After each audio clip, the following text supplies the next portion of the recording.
Alright, let's load up this player save. Okay. A giant fish, a giant fish. Alright. Before we get there, though, I think we have some actual, like, fighting to do and stuff. Oh, wait. Up. We don't need that up right now. Yes, the light Torgo. point the way to the child? It does indeed. There you go, buddy. Let's go save this child. So I can eat this child.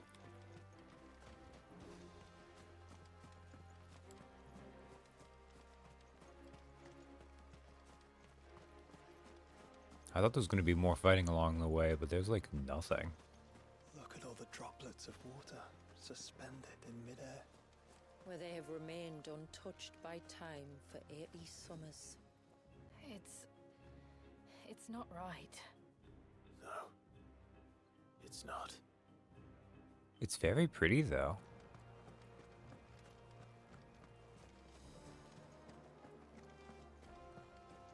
Like, I'm glad for not existing that once Leviathan showed up, he got to have this cool-looking set piece. Leviathan ate them all. Hey, Katie. Fish, fish, fish, fish, fish, fish, fish, fish, fish, fish, fish, fish. Hey, Captain. And then, hey, Dill, with a link. Big Fish, un film de Tim Burton. Down in the center. Follow me. Oh man, I hope someone says your name because I don't remember it right now. It's probably in the thing if I look it up. Shula, that's right, your name is Shula. Oh, we can actually read some lore, okay. The Surge, a towering wave, seemingly frozen in time for the past 80 years, due to its sudden appearance off Mysidia's Cape Nepto immediately following the fall of Drake's Eye. Scholars generally presume the two occurrences are related. According to Shula, tributary of the moats of water, the wave was not only summoned by Leviathan the Lost, but that the icon's dominant lies trapped within, victim of a terrible ritual that sought to harness his power. And then Shula, tributary of Mysidia, vital haven of the moats of water, desperately seeking a means to free Warriors from the prison created for him by her ancestors, she invited Clive and his allies into her hidden home. I mean, if that's what they're calling it nowadays, who am I to question the kids? Though her strength may pale in comparison to that of her dominant guests, she is a skilled warrior in her own right, wielding both a weighty battle axe and the spells of a bearer. Walrus, the current dominant of Leviathan, born into the family of the tributary of the moats of water some 80 years ago. Soon after his birth and awakening as dominant, he was subjected to a sinister ritual in the hope of harnessing the power that slept inside him. Alas, all did not go to plan. Leviathan ran amok and summoned a wave that would have destroyed Haven, were it not for the second part of his family's plan, freezing the child and the world around him in time. Alright, well that accomplished the thing I wanted, which was to remind me that her name is Shula.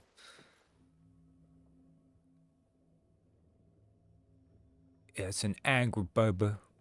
We're gonna eat it and get fish powers. He's still primed. I'll never forget my first priming. The fear. I was old enough to understand what was happening. One can only imagine how this poor child felt. He is the victim of an unforgivable sin. Committed by people who saw him as nothing but a means to an end. He must be so frightened. Then I'll ease his burden. You don't mean? Oh yeah, we're gonna eat that baby. Contrary to the tales, I don't go around killing dominants for no reason. What if I told you there was a way to remove Wallace's icon? I tell you, you were a madman. It's hard to believe, I know. But it can be Oh, done. we needed the Avatar the most. He vanished. It isn't without its risks. Part of the icon remains no matter what. So, it might still come to violence.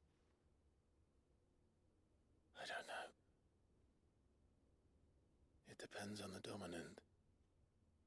I've seen things end well, and I've seen things spiral out of control. But I do know one thing. If we turn our backs on this child, there will be no end to his suffering. And I think that a worse fate than the alternative. Don't you?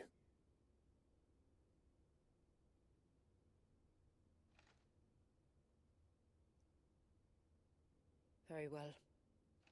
Do what you must. And whatever happens, I will own the consequences. All right, now, Clive, how are we going to fix the time freeze? I guess we could cut through time with Odin's sword. Let me bear the weight.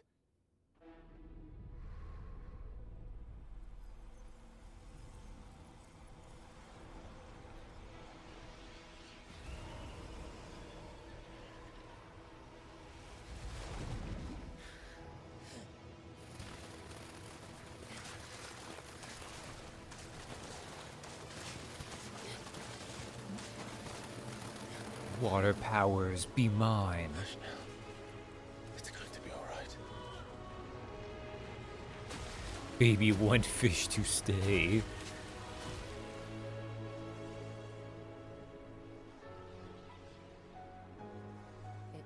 Is it done?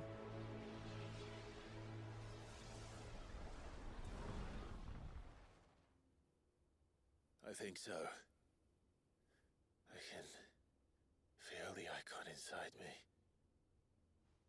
But something's wrong. We should have had to defeat this baby in a boss fight first. I agree. But maybe we're doing it after the fact? Now you are water magic.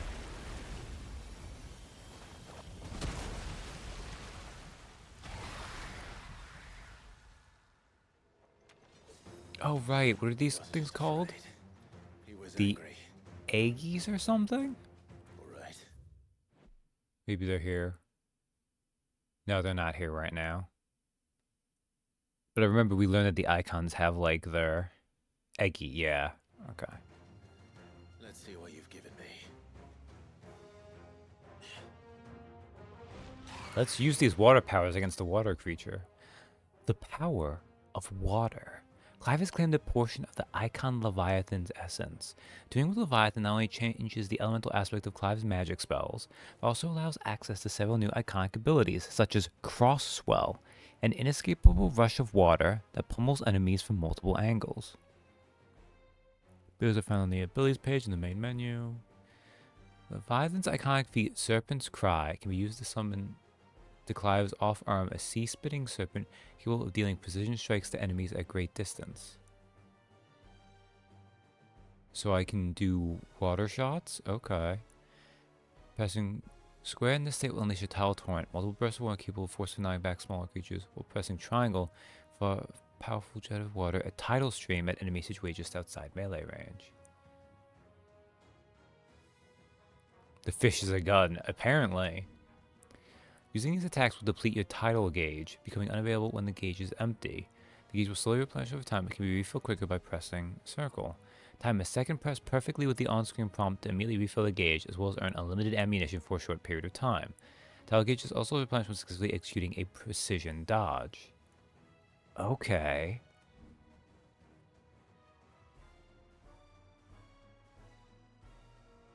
Oh, we get an extra big dodge, too. While using Serpent's Cry, pressing R1 again while dodging will cause Clive to roll in the air, extending the dodge even further. Tidal Torrent can be used while rolling by pressing square.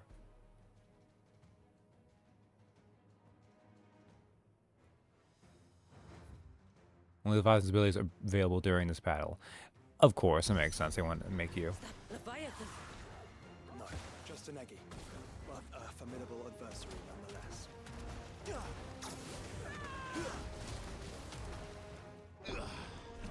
Ah, okay.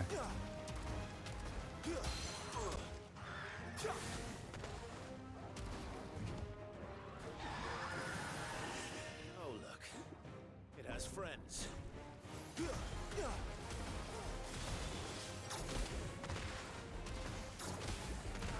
Oh, that would have been a good time to dodge that.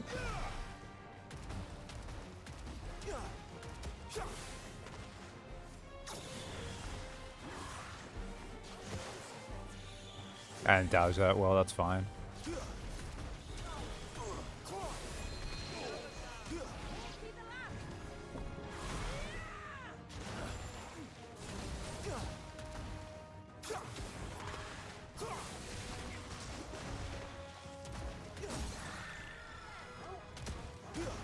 Oh wait, I should actually... Oh, it's like a gun? Okay. And then Crosswell is... Okay.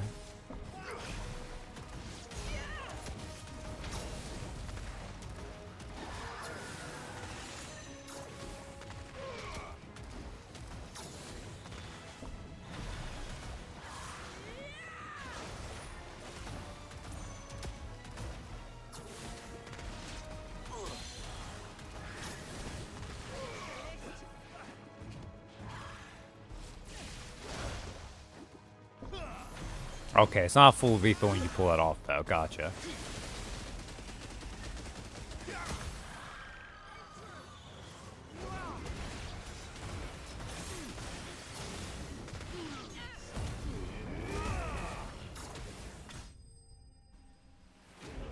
So Shiva Bahamut we has a new power set.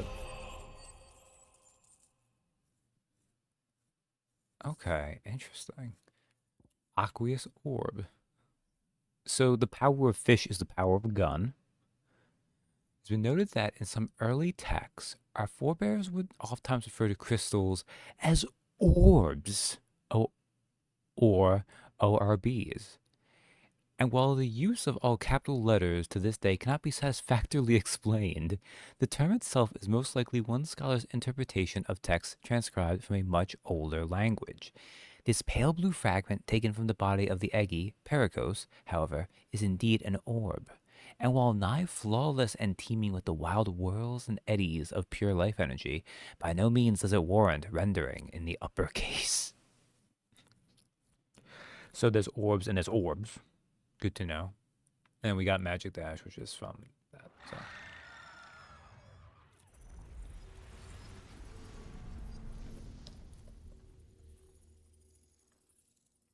Is everyone all right? He seems calmer now. You said Walius was frozen in time. But he knew we were here. How? He is a fourth dimensional baby. I don't know. He's never reacted to anything or anyone. Until now. The child has been bound for nigh on a century. Occult If he's been round conscious balls. from the first, we must remove the seal at once. It's not that simple. I wish it were, but... there's more to this tale. It would be better if I explained back at the village. I see. Then let's return before it gets dark. Maybe you should have told us about this, but oh, whatever.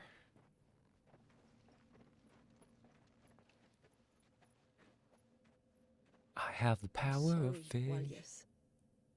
I will make this right.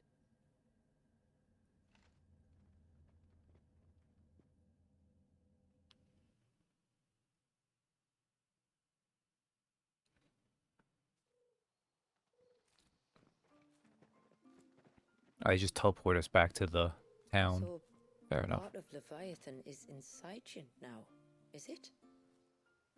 Does it hurt? No. Not anymore, anyway. Good. Because I still have need of your strength. Clive's figured out how to take care of the If you icon want to know sickness. the rest, we should head to the Witten Hall. Of course.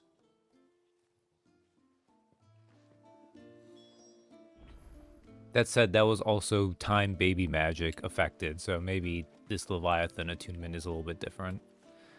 Alright. Wrong button. Okay. Gear and icons. I want good abilities.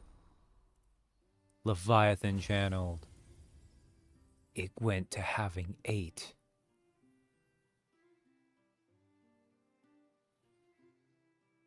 This is most unrelated, but in 14, blue mages do throw a fish like a projectile to interrupt attacks. So clearly fish do be guns.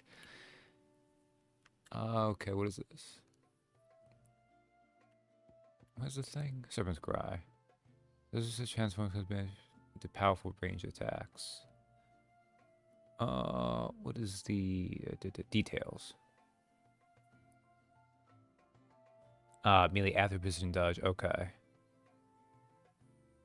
Multiple ones like that. No, to get the sounds has become available. Filling. Pass through time. Upgraded actions. Burning Blaze required. And it will initiate a charge torn.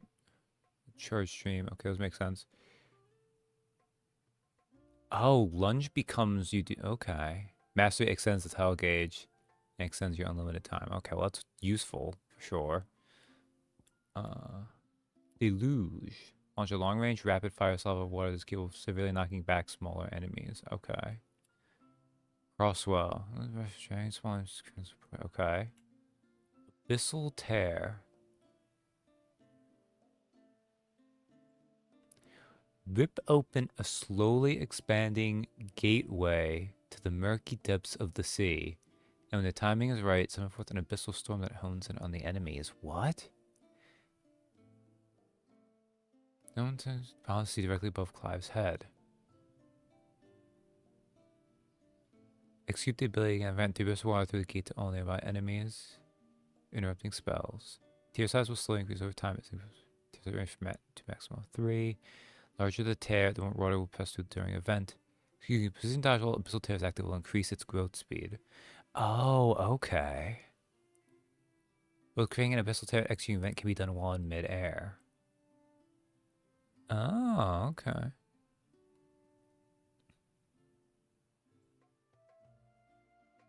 No, Clive kind of gets a secondary weapon when he has a different icon out, but what if you just got a new primary weapon full time for each set? Oh, that'd be interesting. Basically, like, what if instead of Odin's thing being Odin's own personal gimmick, that was what all of them did? That could be interesting. I think they have a good mix, though. Like, it's almost a shame, because some of them feel like they do things that would be fun to have on other ones. Like, the Garuda grab, either pulling enemies closer to you or going to them, is fun. But I just would rather not have that on top of these other things. Interesting. And then Tsunami. Conjure a whirling wave of titanic proportions to swallow up and spit out all of the enemies caught in the surf.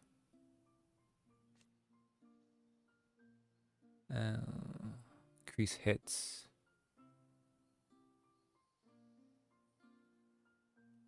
Alright. Well, this one definitely want to master.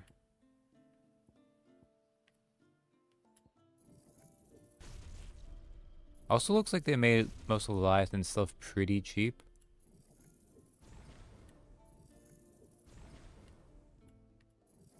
Does this mean you'll have a trial Leviathan do later? I assume so. Okay, these would be mastered. This one would be upgraded. Probably expensive to... Yeah, they always make the ultimates really expensive. That's fair.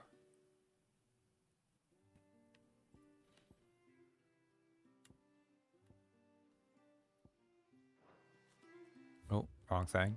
Oh, wrong thing. Okay.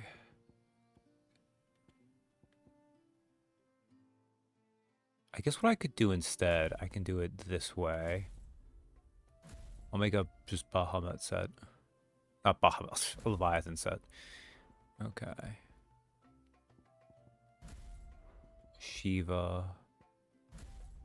Odin.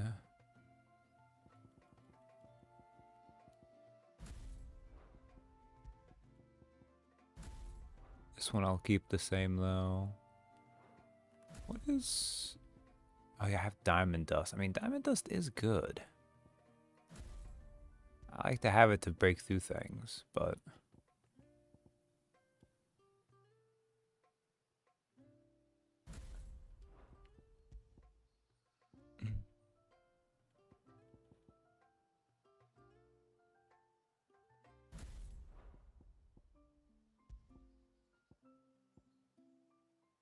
Let's see. Oh, this one's timed. Let's have tsunami for sure, because that's fun.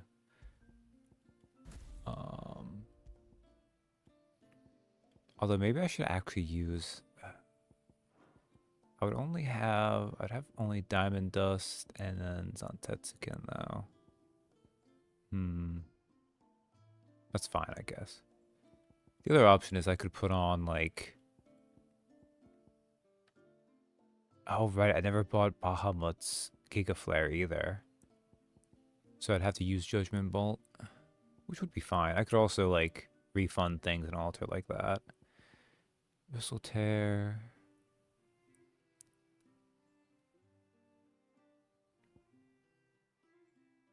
Crosswell seems like the most generically, like, probably works out all right one. But I'll go and put Judgment Bolt on instead. Although, really... we'll figure out stuff as we go.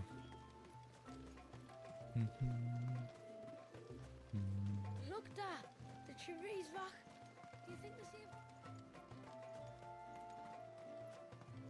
And what Man. are you two drawing? I was right at Leviathan last time, but it was getting kind of late. And it's probably best to actually start with getting fish powers. Do you have anything new to Yes, my say? lord. No, you don't. Excellent. I bid you good tide.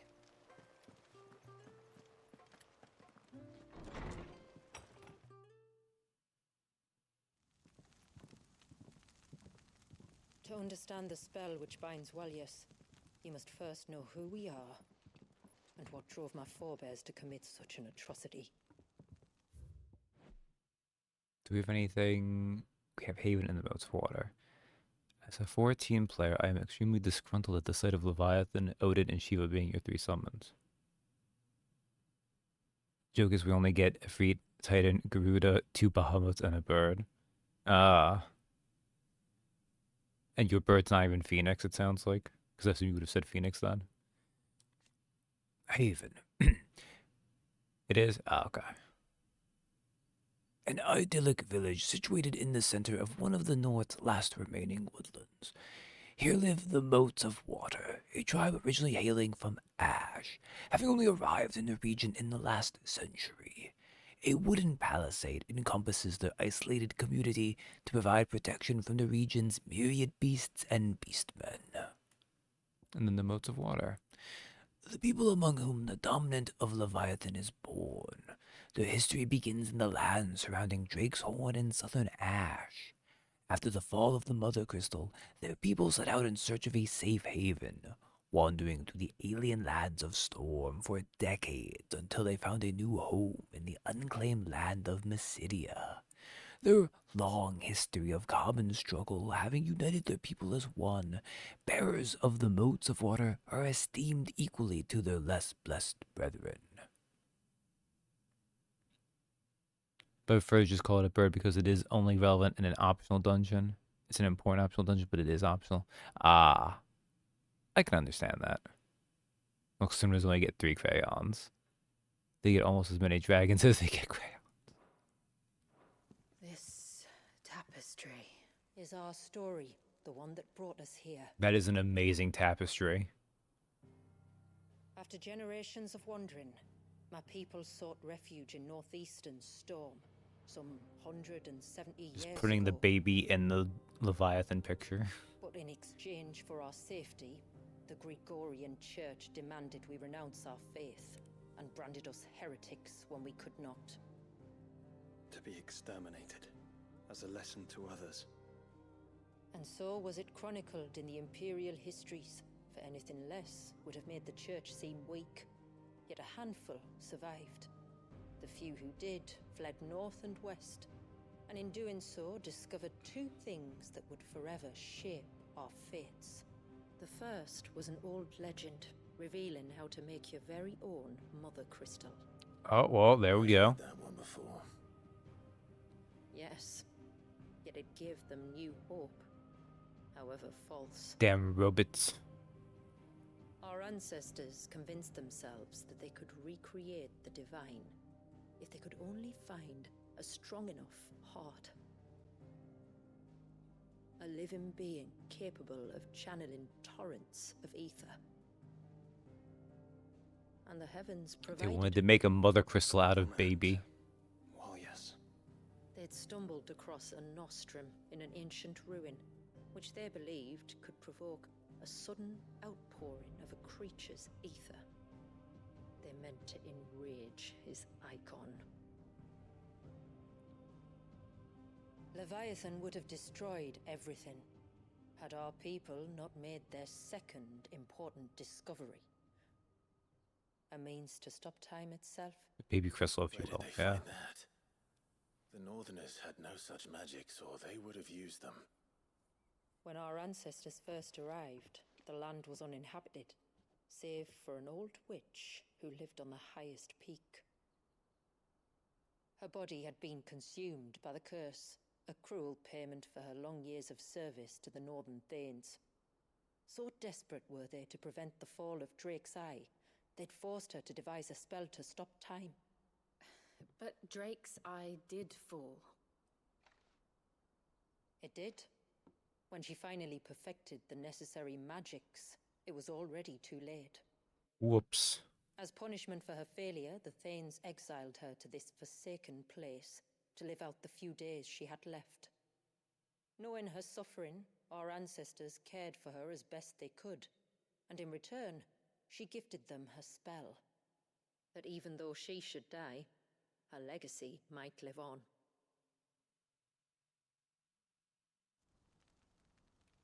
So My God. armed with both the knowledge of the ancients and the secrets of time, our ancestors settled upon an ambitious plan. Plan baby crystal. They would create a new mother crystal and enchant it that it might endure for all eternity. Thus would our people's wandering, our suffering, finally end, and prosperity visit us once more.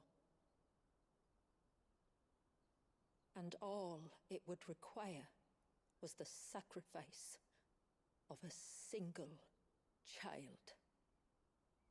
A small price to pay, or so they believed. Like, no wonder this went terribly.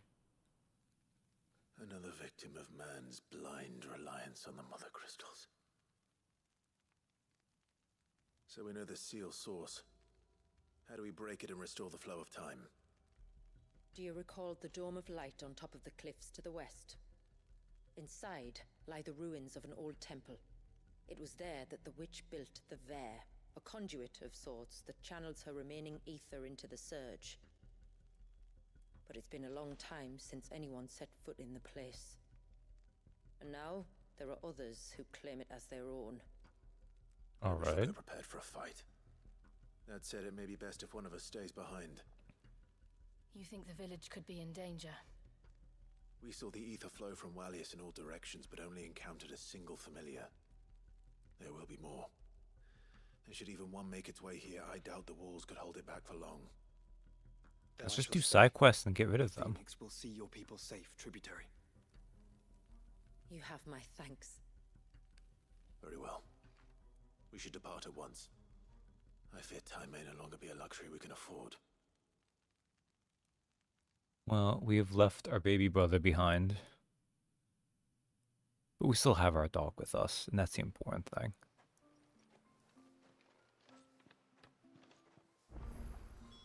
The Like- Ver is not easy to find. We must first head north and then west, deeper into the forest. You done yet, Shula? Yes? Yes? Okay. You just know it's going to be a disaster when your plan has 3 ingredients. The sacrifice of a baby, using ancient magical technology that the ancients used to challenge the gods and failed, and time magic. Like, any one of these three things on their own can be disastrous by themselves, but putting all three together, like, that's the trick. We all know two negatives make a positive, but not really. Like they do in math, but it doesn't work out that way. Even in math, three negatives are still negative. Oh man, there's like a bajillion side quests. You have anything new to say? My lord. Oh, Christ. I was thinking you'd have one new thing to say. Okay, ask about her people's history. Long, long ago. This lady whose name I've forgotten because I forgot to check it before I began this, starts, long, long ago, our people dwelled in peace in the lands blessed by Drakeshorn down in southern Ash. But Drakeshorn fell, and our ancestors were forced to leave their homeland in search of pastures So we new. wandered. Pastures new. And so we wandered, pulling our worldly goods in battered carts and sleeping beneath the stars. If the tides carried us to unclaimed soil, they tilled it. If not, they traded their meager possessions with the locals. I was reading it in the tense she was using, but now I've changed it. Not tense, perspective. But never did we settle in any one place. They became what they had always considered themselves to be, a river, forever flowing, forever meandering across the land. Yet the river did not always flow freely. In Sonbrec, they found themselves hunted by the Gregorian clergy, who labored to rid their... Oh no, Inchoate? Inchoate? I don't think I've ever actually heard that word.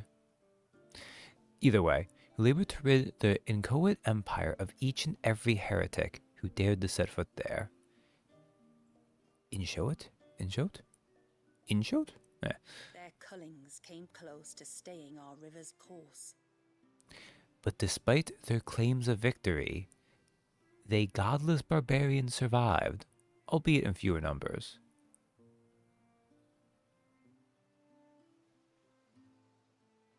Inchoate. Okay.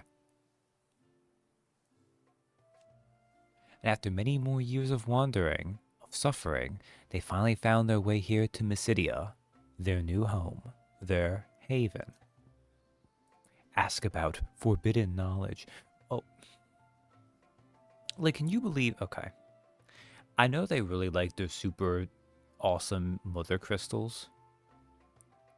But if someone fails to make time magic in time for something you want, but they still succeed at making it, why would you kick them out? You still have time magic. Sure, it's not for the one thing you wanted it for most of all. But it's stopping time. Ask about forbidden knowledge. She begins, so the tributary told us of their people's discoveries, those that offered them hope and delivered despair. First was the Dusken Heart. A long-lost secret her ancestors stumbled upon during their wanderings. An ancient ruin revealed to them how the Fallen had experimented with crafting their own mother crystals, using living beings capable of channeling vast quantities of ether to serve as the hearts.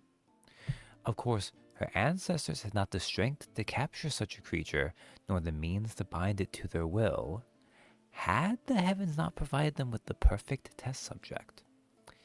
They convinced themselves that they could create an artificial heart of their own, using Wallius as a seed, and reaped their just The reward. second was the means to stop time. Taught them by the Forsaken Witch, she had crafted the spell to cast upon Drake's Eye, that the Northern Territories might forever bask in its blessing. To this end, she built her Vare in the air of hours. Too late, as it And proved. for her failure, they exiled her here. Knowing she was not long for this world, her body all but consumed by the curse, little did they suspect that she would survive just long enough to welcome the first settlers of their tribe and teach to them her magics. With Warrius's birth, they believed they had everything they needed to revive their fortunes. They would provoke him into priming, then freeze him in time, thus creating a ceaseless fountainhead of ether around which a crystalline tower would rise. Why would the ether still come out of him if you froze him in time in the moment? Wouldn't freezing him in time stop it? The rest, Whatever. you know. Their foolish plan produced not a single shard, only the near destruction of everything they held dear, and the removal of a son of the motes of water from the stream of life. The life stream, if you will. Not that it could ever have succeeded. It was a plan born of desperation, not consideration. For if the history of their people has taught them anything, is that they do not need crystals to survive, only each other. Whew, ask about the rite of immersion. 80 years have come and gone. Since their people took it into their heads to try and transform that poor child into the heart of a mother crystal, they erected an altar upon Cape Nepto especially for the purpose. They claimed that the site was chosen for its religious significance, the way the promontory divided the sea, representing the break in their history that the mother crystal would usher in. But if we ask her, its distance from the village and the clear line of sight between it and the air of hours counted just as heavily in its favor. The plan was simple. They would feed some manner of grisly offering to Wallius, which they believed could draw out his latent powers, then freeze him in time using the witch's spell, that he might serve as a constant conduit for ether. What do you mean, feed some manner of grisly offering to Wallius? What did they do to the baby? Did they try to feed him person or something? Sadly for them. The first part worked rather too well. Whatever the nature of that evil concoction, it brought forth Leviathan, who raged and roiled as only a discomfited infant can. Every soul on the cape was killed in an instant. Mysidia would have been lost to the waves entirely, were it not for the second party on the mountain, who wove the witch's spell as fast as their trembling hands would let them. It drove the icon back into Wallius's body, where it has remained, channeling ether through the poor child's semi-primed form, ever since. And yet, Their ill-begotten heart never did create a single shard of crystal, for their ancestors' plan was doomed from the first, whatever they may have told themselves. And ask about the baby. Ask about Wallius. it was the tributary of the time. Together with his council of elders, who agitated for Wallius's sacrifice. Naturally, There were many dissenting voices, but with his own father in favor, convinced as he was that it was the only way to save his people, they were soon drowned out. So, some people were like, maybe we shouldn't do the dark sacrificial baby plan. But most of them were like, what's the worst that could happen? Thus the plan went ahead, and Wallius was sacrificed for naught, at the loss of countless lives. Oh, well, that's the worst that could happen, I guess. Yet, by some miracle, the tributaries was not among them, so he surrendered himself to the people's judgment for the terrible wrong he'd done. they pardoned him. Even the loudest voices that had spoken out against the plan wished only for Wallius's release, and demanded that they all continue to watch over him till a means could be found to effect it. So here they have remained, waiting for the day when they might finally atone for their ancestors' sin. They knew the secret to unraveling the spell that bound him from the first, but doing so meant unleashing Leviathan, and that would be the death for them all, Wallius included. Our only hope. Was to find a means to quell the Icon's rage without exposing their secrets to the outside world. Their only hope is us. Oh man, okay. I bid you good tide. What was your name? It's Delina, that's right. Hey, what's up, I Joshua? suspect two dominants can handle whatever it is that awaits you atop that peak. And if not, There's always Lady Shula's battle axe.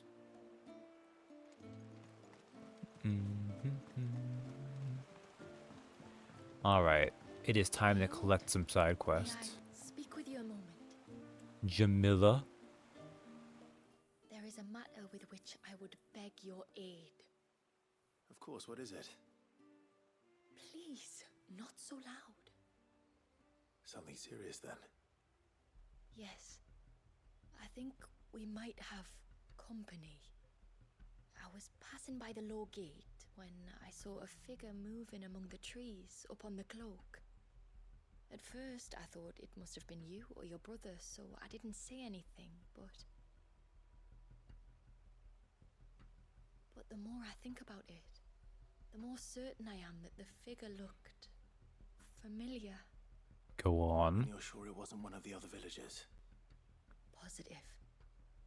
I think it was someone from outside the wall who has found his way inside. Of course, it could just be my imagination playing tricks on me. I only caught a fleeting glimpse, and it might have been you or your brother. But if it is who I think it is, we cannot allow him to leave now that he knows we're here. He must die to save the secret. Would you go and see? Oh, he won't try to hurt you, believe me.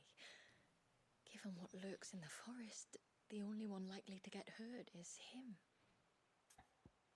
Do you search the cloak for the interloper? You could tell us. Oh, whatever. Very well. Very well.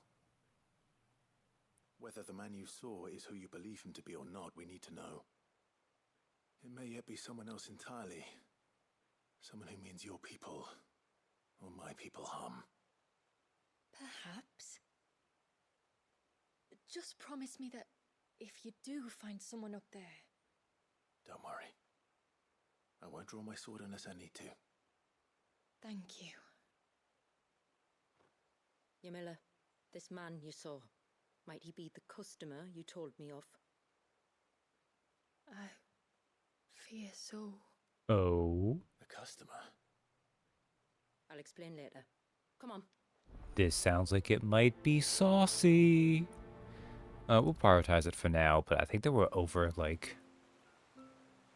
Looked like they were playing a side quest, so... The figure I saw was about halfway up the cloak. That's our name for the mountain you crossed to get here. You have anything else, right? Just The one figure I thing? saw was about I thought so. halfway up the cloak. Alright, what else is there?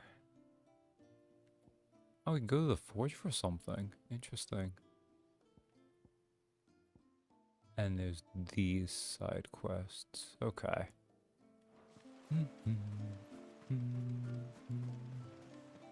If we pick too many of the flowers, there won't be enough.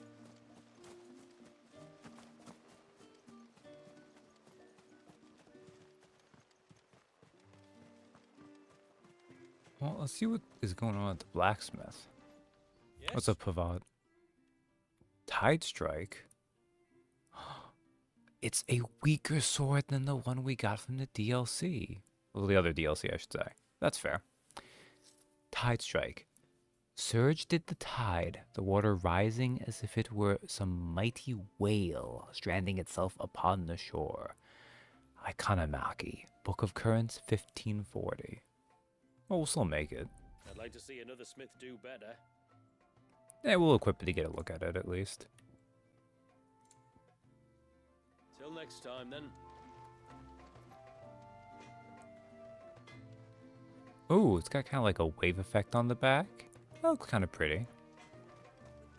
I mean, we'll use it. I can survive the little damage penalty, I'm sure. I can't go on like this. Don't say that. You don't want to get yourself worked up again. Alright, what's going on here? Just try to breathe. That's it. Is everything all right? Ah, you're the outsider. I'm Fannet, healer by trade. And this is Talor, one of my patients.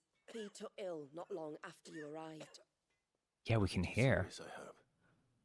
I hope so too, but But this affliction. It's like nothing I've ever seen before. He complains of feeling chilled to the bone, but there's no fever to go with it. And my most powerful antalgic hasn't done a thing to ease the pain in his chest. I'm starting to wonder if his condition might require a different kind of treatment altogether. Like Sean violence? said that you were here to help us. You couldn't help me, could you? All right. What do you need us to do? I'd be happy to. If I can. You can, don't worry. All I need you to do is speak to Talor's son, Pavat, over at the forge, and ask if he knows what his father was up to before he came down sick. Something must have caused this, and I want to find out what. The trouble is, Talor's too weak to speak, and I can't leave his side for long. So while you talk to Pavat, I'll pay his wife word a quick visit, just in case she knows anything. All right. Alright. Didn't you just... whatever. Need to shrink down, go inside him, and punch the virus. Ugh. That would definitely work. Leave me be. Let me go. Let me go. Fortunately, we don't have a shrink icon. Although you would think since Leviathan is a big fish, maybe to have some kind of ability we don't know to change size. Oh, do you need something? I do, though not from the forge. Fanit asked me to speak with you. She's looking into the cause of your father's illness and wondered if you could shed any light on the matter. I see. Sorry. She shouldn't have dragged you into this. It's no trouble, really. Tell me, did your father do anything out of the ordinary before he fell ill? Not that I know of. But then I hardly see him. He's always out and about, like. Well, at least he was. Suppose he might have been a bit more fidgety than usual, but apart from What does that, fidgety mean? When you say out and about, where does he usually go? just round the village. Wanders over to Blazier's place most days. He's a fisher who lives on the other side of the fount. They're old friends. Maybe he knows something I don't. Maybe. I'll go and speak with him.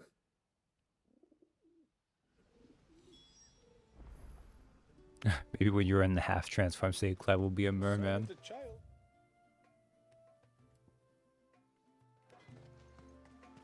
Well, I was gonna collect the other side quest, but this one is staying in town for now, so.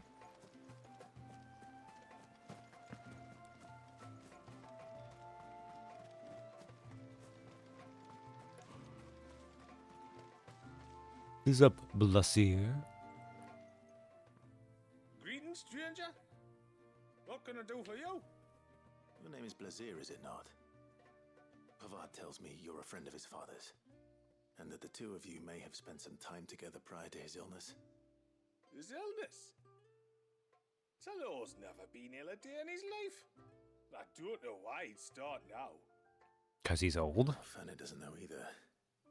It was she who asked me to look into his recent behavior on the off chance it might explain how his condition arose. Oh, I suppose there was something that struck me as a bit odd. He kept asking about the woods. Did you see anything strange on your way back from the shore? Are you certain? Do you swear? That kind of thing. I didn't, of course. But he wouldn't let it go. You didn't find this It was concerning? like he was expecting something to happen. It was just a matter of when. Not that I know what. But he never told me anyway. Well, that certainly does sound unusual. And it might just be what Fanit is looking for. Thank you. Don't mention it. Oh, and when you say Talor, wish him the best from me, eh? See what the healer makes of this. Something about that man's performance felt a little extra. Just like really doing the NPC thing. I can hardly believe it. Talor of all people. Oh, though I suppose we're both getting on a bit.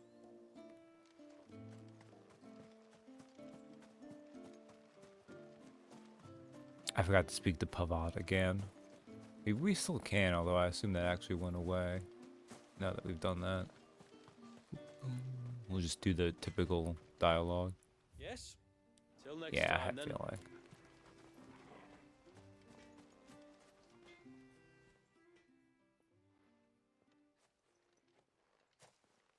I spoke with Werder, but she couldn't tell me anything. Did you have any better luck? Nothing conclusive. But there was one thing. Blazir, the fisherman, told me that Talor had taken a sudden interest in the forest of late. He kept asking him if he'd seen anything unusual there on his way back from the coast, but never let on what exactly he was expecting him to have seen. The forest between here and the coast? Surely not. But then... Go on. Then... Is it a marble? I can't say for sure.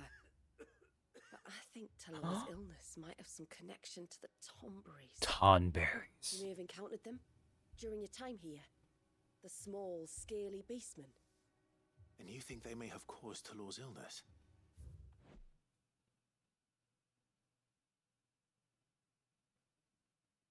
Ah, these are all just generic things. Which we still have a film to go through. Let's finish this I do. stuff. At least in a way. And if I'm right, it's no wonder the treatments I've been trying didn't work. He's cursed? Oh, I know it's a lot to ask, but would you go down into Father's Fell for me? There's an altar there, and if my fears are true, an offering upon it. What is going on here? Please. I'll explain everything when you return, but time flows fast. I beg you, make haste for Father's Fell and take the offering from the altar. Talor's life may depend on it. All right. Very well. Well, there's a Tonberry curse active. That's interesting. Haven. A small village situated in the center of Mysidia. The moats of water who established the current settlement nearly a century ago found their new homes amongst the ruins of pre-existing stone architecture. To ensure the existence of their people remains unknown, only a handful of Haven's residents are ever permitted to leave the village, and even then, usually only for the purpose of trade. The Heir of Hours. Atop one of the region's highest peaks sits this ancient stone temple, awash in the glow of a mysterious blue light. From a magic artifact in its innermost sanctum known as the Ver, shines a bright ray of time-altering light that extends across the forest canopy down to Cape Nepto and the Surge. The Ver, the magical apparatus by which the spell freezing Walius and the Surge in time was cast and continues to be sustained. Okay, I definitely did not read that properly. The magical apparatus by which the spell freezing Walius and the Surge in time was cast and continues to be sustained. It was erected in the Heir of Hours, the temple that sits upon Mysidia's highest peak, the only place that offered an unbroken line of sight at Drake's Eye, where the spell was originally intended to be cast. Chronomancy, the secret of controlling the flow of time by means of ethereal manipulation.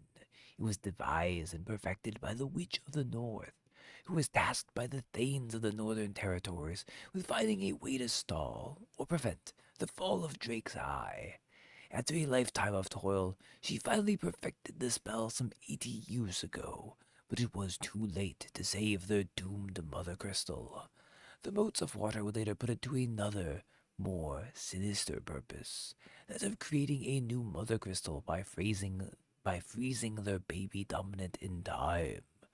Alas, that plan too resulted in failure, the witch's magic succeeding only in preventing the extermination of their people by an icon's fury.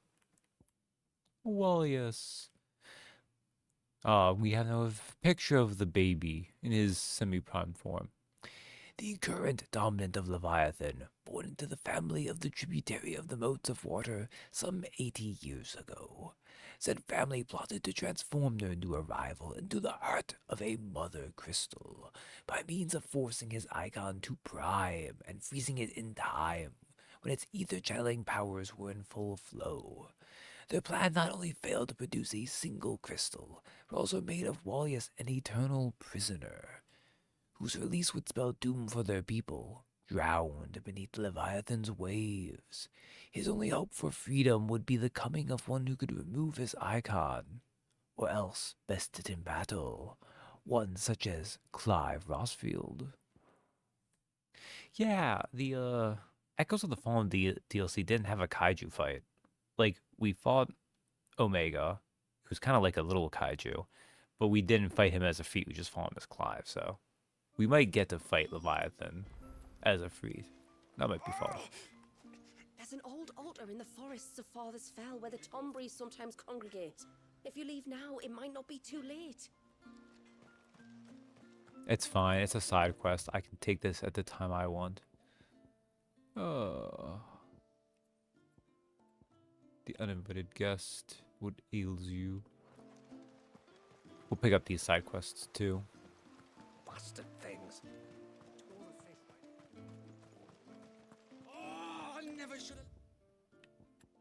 What ails you is this way. The uninvited guest. Gotcha, okay. Go alone. Oh, what did you do, Katav? Ty, take me. What am I gonna do? You've got to help me. Shula said you were a force to be reckoned with. Are you? Why do you ask? Hey? Oh, sorry. I should explain. My name's Katav. I'm worried about a friend of mine. He went into the forest and he hasn't come back. Would you help me find him? Help the villager find this. I mean, straightforward enough. We can try. I can try. Tell me what I need to know. Of course. You know about the glamour our ancestors cast to keep this place hidden, right? Shula told us about it, yes. Right. So you know the cairns we use to maintain the spell? Well, it's me and my friend's job to maintain them. If it weren't for the likes of us, it would have faded years ago. So your friend went into the forest to visit one of these cairns? Aye, that's right. He said he was going down to Father's Fell. There are two cairns out that way, one by the banks of the Swift Run, and another near the Winged Wains, the, ships in the forest. All right. How will I know this friend of yours? His name's Nassef. He's about my height, but clean-shaven. If you could track him down and see that he's come to no harm, I'd be much obliged. I'll search the village, just in case anyone's seen him, and meet you back here. Very well. Right, well, so far, none of these side quests have been particularly wacky. One cairn by the ships, another by the river. Better get moving. But it is also still early. You know, they might have a little bit of work that he's doing. Stranger. Hello, Manda. Are you a rider by any chance? I am. What gave me away? Oh, I can smell it on you. The scent of the stables. And not just any stables. Something tells me you've never been one to ride half-starved birds with chine-gall and wet beak. If I had a Chine-gall? guess, I'd say your bird eats only the finest greens and has her feathers groomed twice a day with a curl hairbrush. Nothing but the best for my ambrosia. Oh, that's pretty nice. Ambrosia, eh? Pretty name. What's she like? Well, she's tall and strong. And her feathers are as white as snow. You're joking. You've got a white chocobo. I have, yes. I suppose they are rather rare. Clive getting the brag. This I've got to see. Can you bring her here? I would if I could. Not sure she relish the journey. Ooh. Is this how we get Ambrosia here? I would if I could, but I doubt Shula's skiff could hold her. Me dad's got a boat. And he's ferried chocobos before. You could get him to bring her. It'd be perfect timing and all. He's preparing for a trip beyond the wall as we speak. I'm sure he'd help you if you asked. He would. Well, I don't suppose it would hurt to have Ambrosia around. All right then. Where could I find your father? He'll be in the storehouse on the other side of the brook. Tell him Manda sent you. Well, this is nice. Because really, well, Ambrosia was a fun part of the main story for a little bit. Because they made getting her again optional, you don't really get to talk about her much in the actual base game. So at least the DLC added another side quest involving her. Me dad'll be in the storehouse across the brook checking our stocks. He'll help you ferry your bird across the bay. Time to get Ambrosia.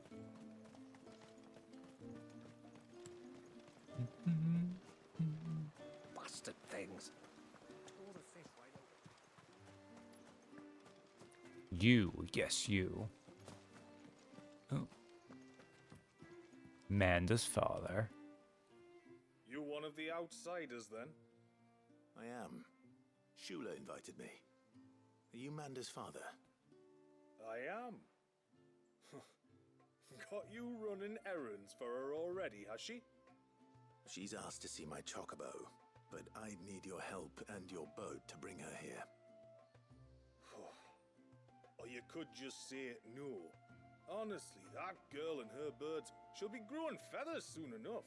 But I want to bring I told her Ambrosia to take the here. idea seriously at first. But thinking about it, it would make it easier to get around if I had Ambrosia here. Can you help? Well, if you're sure that's what you want. The tributary says we're to treat you lot as we would each other. So, if you need me to ferry your bird over, then that's what I'll do. Still, they don't take the water easily. I'll need you to bring us a mimic gourd or two to keep her calm on the journey over. And where would I find one of those? Oh, don't ask me. It's been years since I last brought a chocobo across the bay, and I'm told the world's changed a fair bit since then. Where do you usually get your stable supplies from? Well, the man who made Ambrosia's tack lived in Martha's Rest, and if I remember correctly, he traded in chocobo feed too. So I suppose I'll go and ask him. I'll be sailing over to Northreach soon to pick up some supplies. While I do that, you collect your bird and your gourd, and then meet me by the shore. Interesting. Just don't take too long, all right? I legitimately assumed this entire DLC was going to take place on the DLC. It's a mimic gourd you need, or your bird will panic as soon as the first wave hits. Bring both to the shore near Northreach, and leave the rest to me. Not that it's like super revolutionary that we're going to go out to Martha's Rest. Just not something I expected.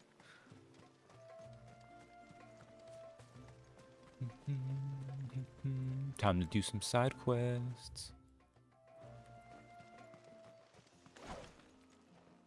Let's get a good look at this sword. Shut up, Clive, stop it. I like how it looks.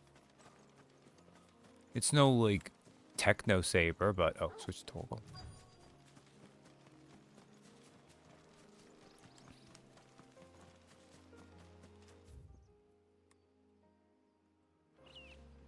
Alright, where is this loser?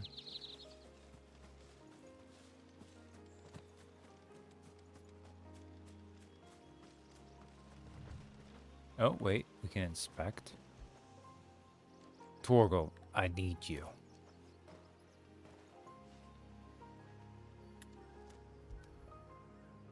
Okay, this, come on, there we go. A bottle. Breath of the Arbor. Perfume from Sunbrag. Looks expensive too. Who's there? Stop!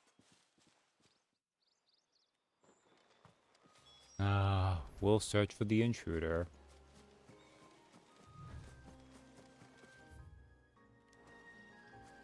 It always comes back to simping. He's stuck after this lady going through a magical world. No! No! Hang on! I'm coming! Oh. Don't eat me! I'll give you gut rot, I swear! Stand back. I'll handle this.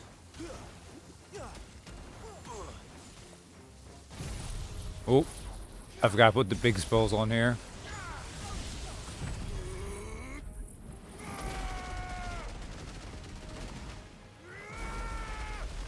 Ooh, that's fun though. It was just basic enemies and I just hit them with the tsunami. Just wipe them out. Ah.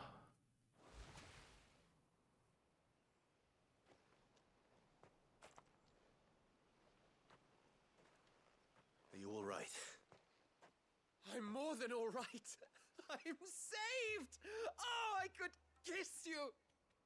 Maybe you should introduce yourself first. Hervey! I knew it was you. What are you doing here? I came to see you. Oh, my little canary, it's been so long. Thank you for saving him and sparing him. I mean, they definitely could use the new genetics, but still. Hervey, one of many clients from my employment beyond the wall. One of many clients? We spoke every night of our plans together. Whispered songs of love into each other's ears. Oh, my man. And you upped and vanished without so much as a word. I left you a note, didn't I? I told you I was sorry, but that we could never be together. That I could never abandon my family. And I told you not to look for me. How did you even find this place, anyway? The flame of your love was as a beacon in the night that guided me to you. Okay.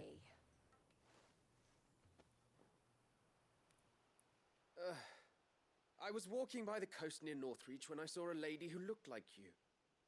Eyes like the ocean. Hair like the driven snow. Fair enough. The next moment, she and her companions were jumping in a skiff and sailing out towards the wave. So I, borrowed the nearest boat and started rowing. It must have been Shula bringing us here. So what? You rowed, found a nose how many leagues across the bay, simply because you saw a woman with white hair. And as I did, the skies changed from a dull and hopeless grey to a bright and benevolent blue. He is down bad. That was when I knew for certain that my little canary was close. Oh, why did you come? You should have forgotten me, as I tried to forget you. I cannot leave my people, Hervey. And now that you know about this place, neither can you. We must return to Haven and accept my family's judgment. I'm to meet your family. Oh, my little canary. He didn't. Wow.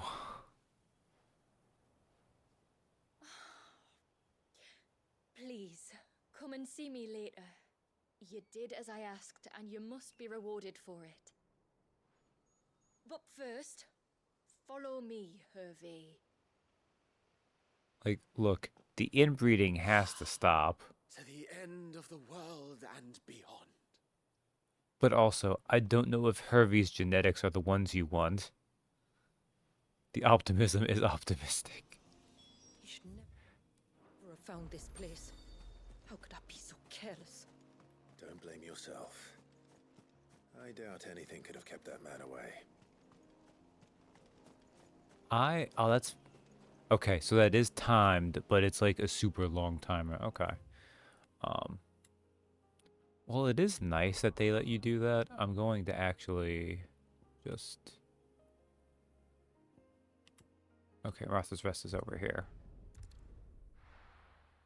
Yeah, I kind of assume that, like, the rest of the map would be, like, half untouchable during the DLC. Got a few rooms going spare now. You want a bed for the night? Did Shula come with us? Martha. No, Shula's not here. Which makes sense. Alright, Rowan, traveling trader, if that is your real name. I remember you. You're the one who saved Whiteheart. How's the old girl doing?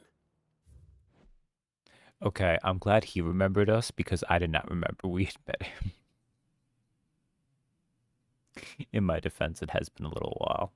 She's very well. Thank you. Oh, don't thank me. You're the one who saved her.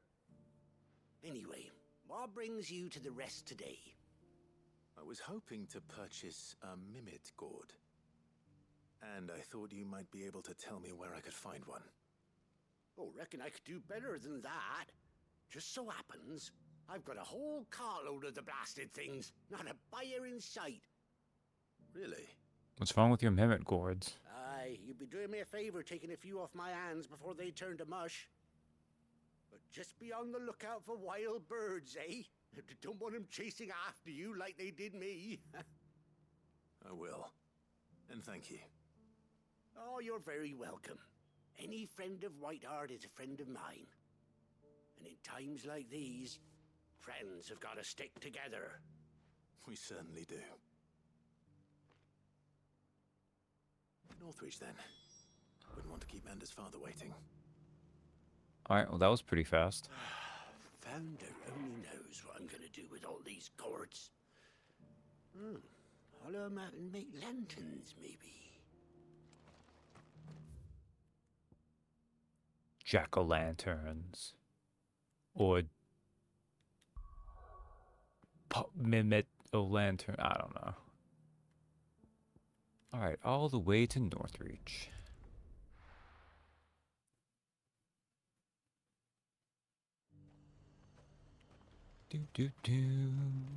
Gotta meet a man about a chocobo. Gonna get Ambrosia to the DLC place.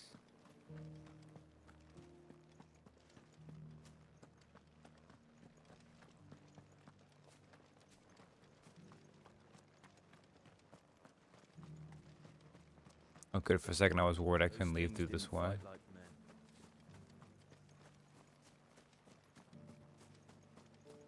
Alright.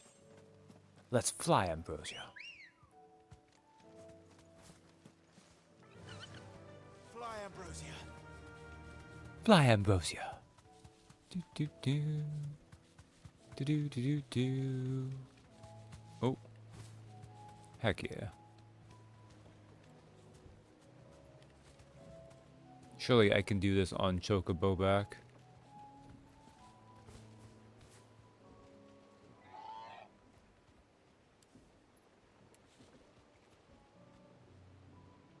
Oh, cowardly game. Ah, there you are.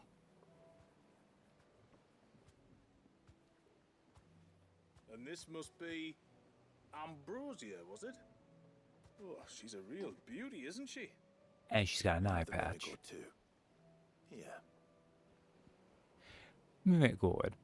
Originally native to Ash, early trade between the twin realms saw the bright orange vegetable quickly spread across Storm. Also, they're just pumpkins. Though unlike in Waloed, where it can be found in a variety of culinary creations from pies to soups, west of the Artha, the mimic gourd's use is almost solely limited to chocobo fodder, as it is found to induce a calming effect in ill-tempered birds. So chocobos like pumpkin, apparently. Interesting.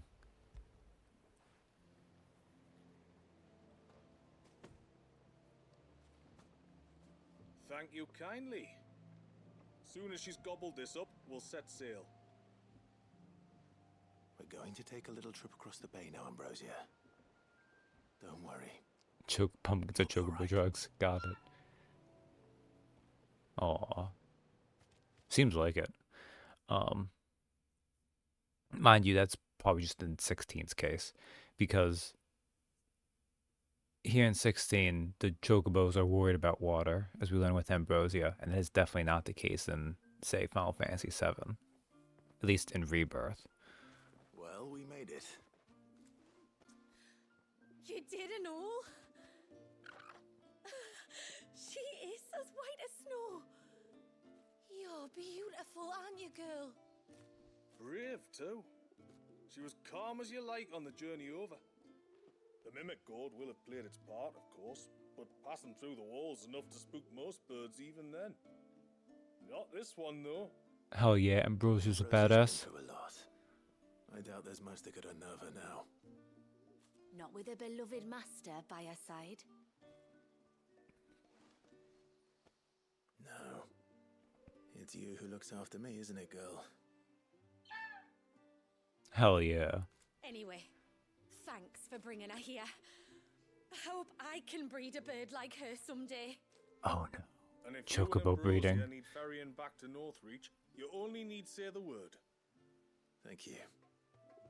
But I think we might explore Mysidia together. What do you say, Ambrosia?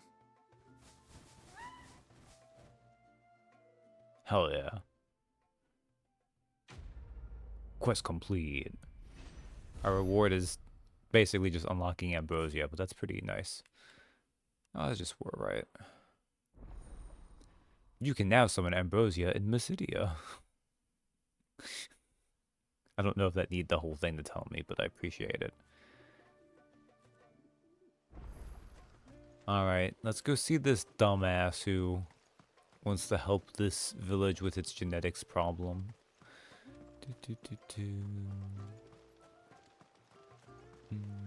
Bastard things.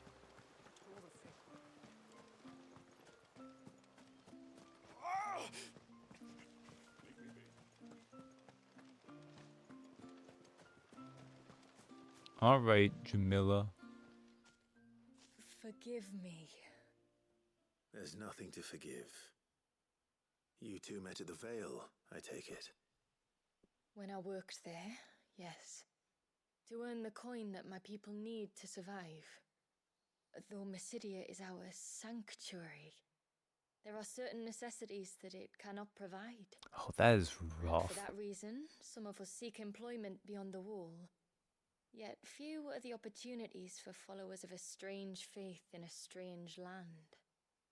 And so you supported your family as best you could. I did. And I have never regretted it for a moment. I found a second family in the Vale. And in the Dame, a second mother. The Dame was pretty cool. I also found Hervey. But our love could never be. I knew that if I revealed my secret to him, I would be putting my people in danger. But that if I did not, I would be living a lie, unable to return home. What will happen to him now? Oh, we're going to execute him. Since our people settled in Mysidia, uninvited visitors have been few and far between, but not unknown. Explorers, survivors of shipwrecks, none lasted long. Oh. I see. That was before my time, you understand? I've never had to make a decision like this before. Yamila, know that I do not blame you for any of this. It was me who decided to make the trip to shore. Me who exposed our secret. Yamila, okay. This was my mistake, and I shall bear the responsibility. Thank you, tributary. I only beg you to remember that Hervé means us no ill will. He's just a fool. A fool who loves me. I will take that into consideration. But yours is not the only voice I must listen to. The whole family must be consulted, and it may take time for me to arrive at my decision. I hope you understand. Of course, tributary. However long it takes. Is this gonna be like a double side quest? Come what may, I thank you, my lord, for bringing us back together. I don't know how involved this DLC story is gonna be. Like, I assume it's gonna be at least like a couple little arcs. So maybe we'll come back here later. Ageless Millet. Though called millet, only a fool would endeavor to consume this ivory sand, used primarily for polishing the stone floors of churches and temples. This particular sackful appears to have been affected by a sulfate of ether, which has somehow slowed its degradation process, allowing it to maintain its fine sheen, despite having been left untouched for several decades used in crafting. I think we've already got ageless millet, actually. Or at least I saw it. What's up, Jamila? Left Hervey Jamila, because sorry. I couldn't turn my back on my family. And now his life hangs in the balance. Well, I Hervey? don't care what happens to me. Now I've found my little canary, I'm not going anywhere.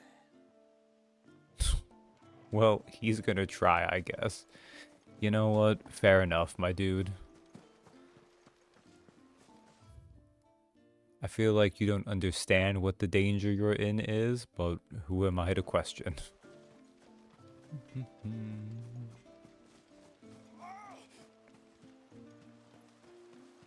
Alright, now we have the side quest up this way. Can't summon Ambrosia in the village, right? Yeah, I didn't think so. So we have Rolls of Honor and What Ails You? After the fall of our ancestor's mother, Crystal, the moats of water wandered the twins for centuries. It wasn't until the binding of poor Wallius that we put down our roots here.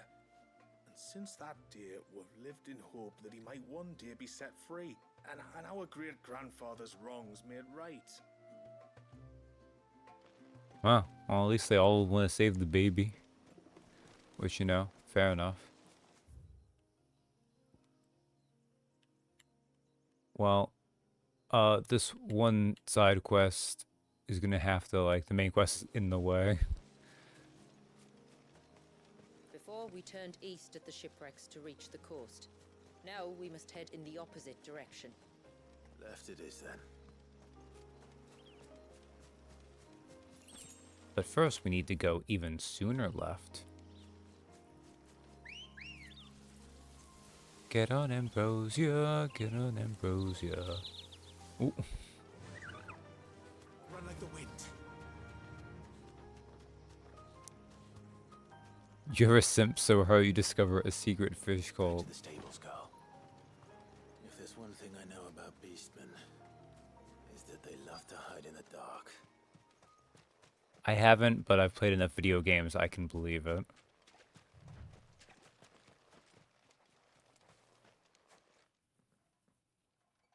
Tonberries. Okay. Now wait a second. What are they up to? Are those... Some sort of ritual. Those are cetacean style tails though, aren't they? Do fish ever have ones that are horizontally out and that would go up and down? I thought the whole thing about them is that their fins go like up and down, and when their tails go, they go left or right. Or am I flipping that in my head? Anyways.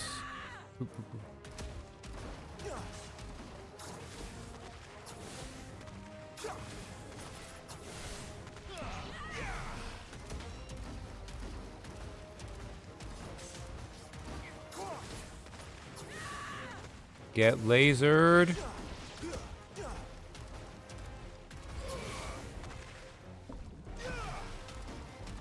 Tomberry chopper. More like get lasered. Fish beams.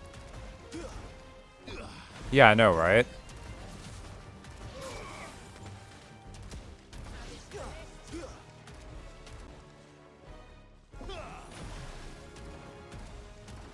Fish beams.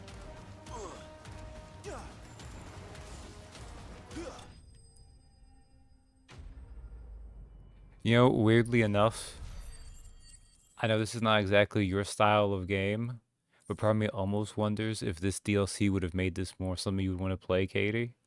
Because this one actually does kind of favor, like, because it's a ranged option. A fish gun, but still. None of these are actually talking about what they are, though.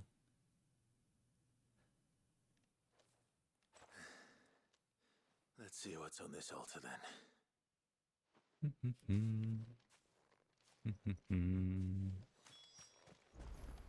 Inspect.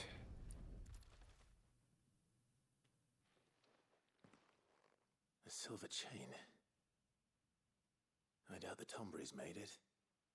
This must be what Fennec was talking about. Well, let's pick it up, Clive. There we go. We got silver chain. Well, we could teleport back. I see no reason to do it right now when we have another side quest in the area.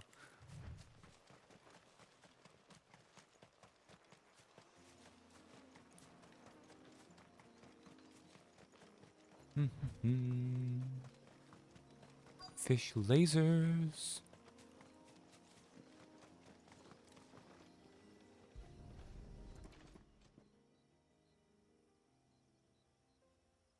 I mean, this Karen seems fine.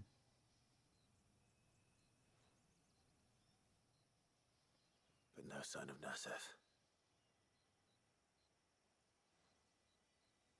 To the riverbank then.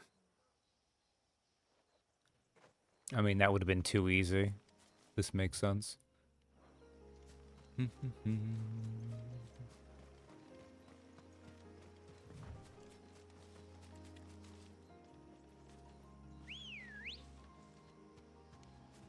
I assume Shula also gets a... Yeah, she just gets another generic chocobo.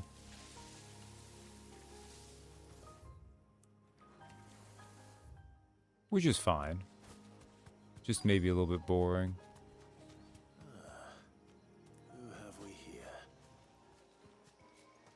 Alright, tell me a sinewy soul. I'm looking for a man named Nasef. Aye, I know him. Takes care of the cans. Wait, you didn't think I was him, did you? Sorry, mate, I'm just out to gym myself a few ibexes. Damn. What do you want with the lad, anyway? His friend. Oh, he did tell me he was clean shaven, though. That's true. Apparently he ventured out to work on one of these cans and didn't return. Well, that is a worry. You're a hunter, yes? You must know the woods as well as anyone. Can you think where he might have gone? There's a bridge further down the path. Blasted thing got washed away a few moons back. Our carpenter only recently had time to rebuild it. But if I remember rightly, there is another cairn on the far side. Maybe he decided to visit that one while he was here. Makes sense. Maybe. It's worth a look, certainly. Thank you. Don't mention it. I'll keep an eye out too. Perhaps he just got delayed or something. Let's hope so. Also, he said something about an ibex, but that's a one of the wolf creatures, isn't it? Yeah. I mean, I guess he was defending himself, so it is what it is.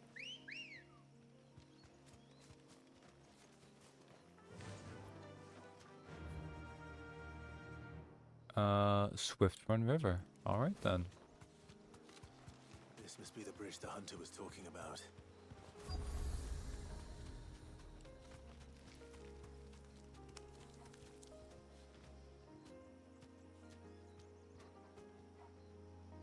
So, I know I've made the goatee equals fish joke, but goatee could also be pronounced goatee, like game of the year, the goatee, the gotois.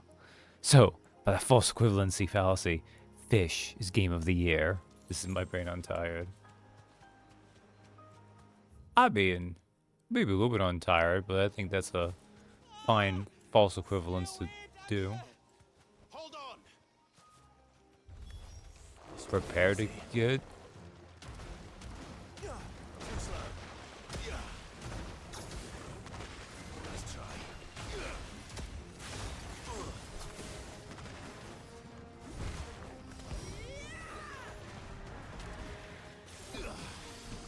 I didn't time that properly, that's lame.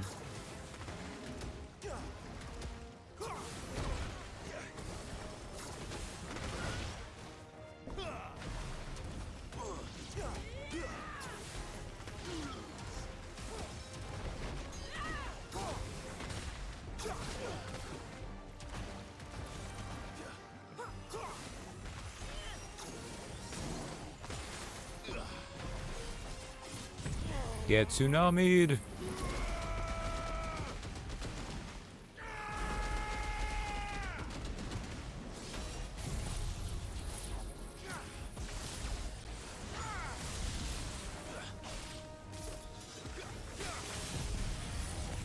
Oh, Ari heads on Tetsukin ready?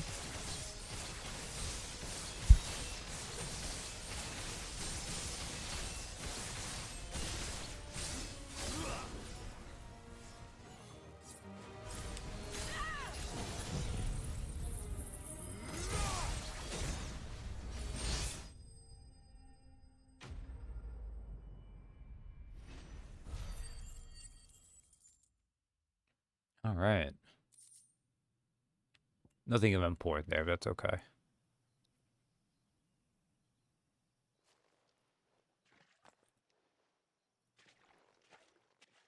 Oh, thank you.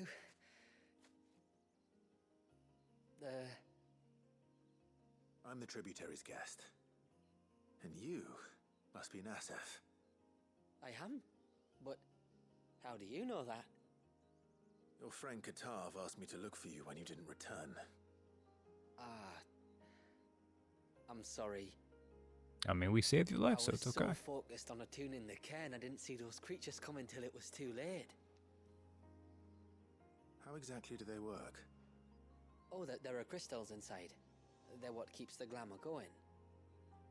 Should the ether cease to flow through too many of them, our shroud would quickly unravel. It's my job to make sure that doesn't happen. And an important job it is. But you'll struggle to do it if you're dead. You need to take more care. Yeah, no arguments there. The truth is, me and Katav usually work together, watching each other's backs like. But when we heard outsiders were coming, we split up to get the job done faster, so things would be perfect for your arrival.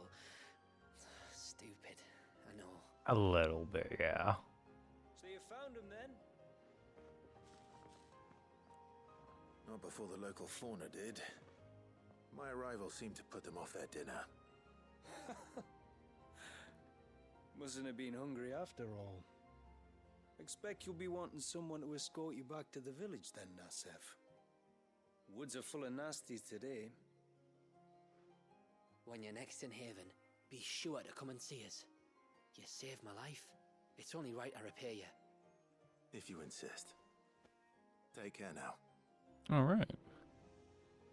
I wonder if they added any hunts for this DLC too.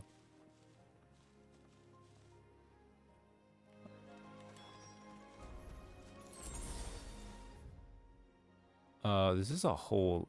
Oh, this goes all the way around. Okay. Interesting. Tailwind Bay. Have I actually gone here already? I have. Okay.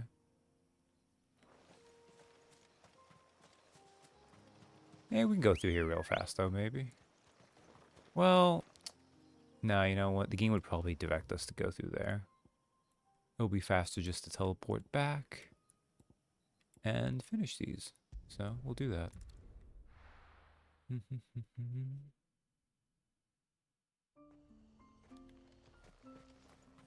Oh, ceaseless rill, guide thy bounty.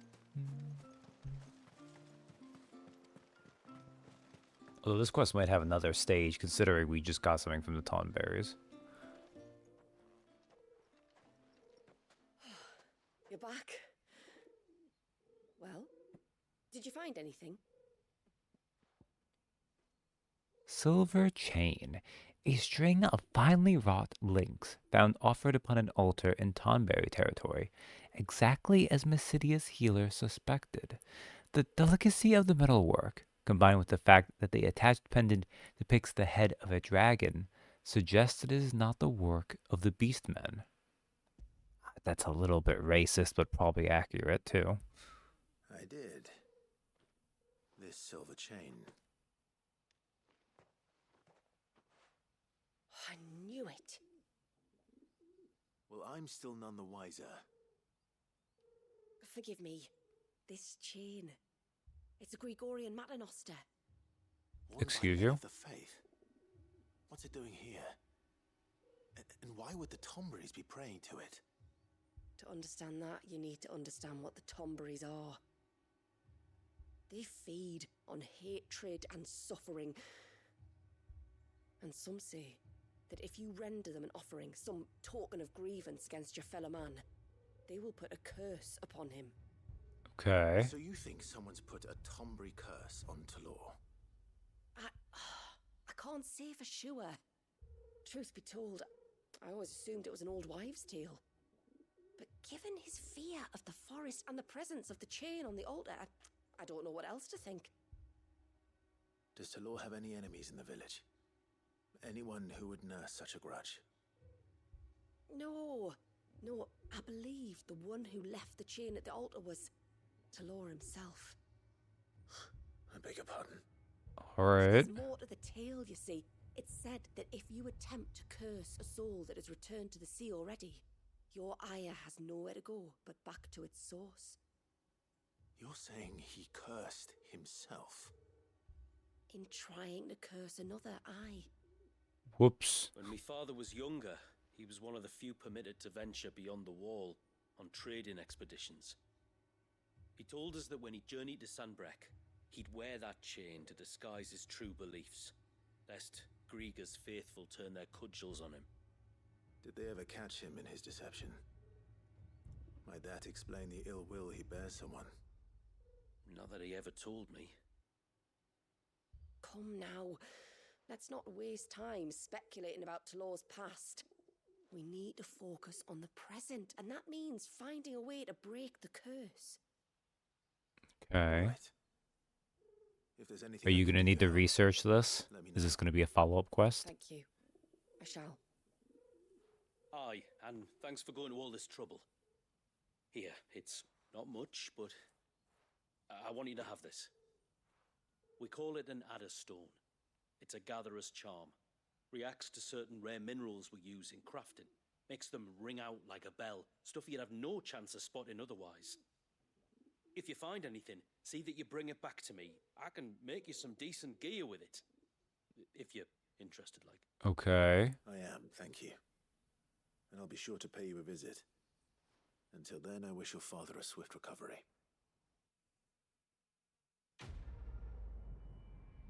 That sounds interesting.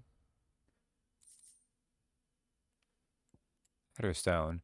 By harnessing an aquamarine's peculiar ability to audibly resonate with other aquamarines, charms carved from the selfsame musician gemstone, called adder stones by the people of the north, can be used to locate other nearby sources. Serpent Ring Design Draft. A diagram detailing the steps to craft a set of 4 rings believed to channel the might of the icon Leviathan, necessary for crafting the serpent rings. Oh, okay. So for all the other icons, we found like we get things to make their abilities work. It sounds like in here, instead of them being things we buy. Yeah, okay. You have obtained the design draft for serpent rings, accessories that, when equipped, enhance Leviathan's iconic abilities. To create these items, speak with Blackthorn in the Hideaway or Pravat in Haven's Foundry and select the craft option. Please note that crafting them will require several materials found only in Mysidia, such as aquamarine. You've obtained an adderstone. Carved from aquamarine, adderstones will resonate both audibly and visibly with other nearby sources of the precious gemstone, making them invaluable in gathering the rare crafting material. Your controller will also vibrate when in proximity. Aquamarine is hidden throughout Mysidia, so be sure to check every corner of the region, but please note that some aquamarine locations will differ between action and story-focused modes and Final Fantasy mode. Interesting. So is this a thing I have to equip? Or is it just constantly active as a thing I have now?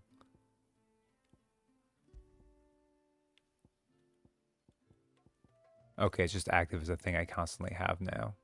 I can live with that.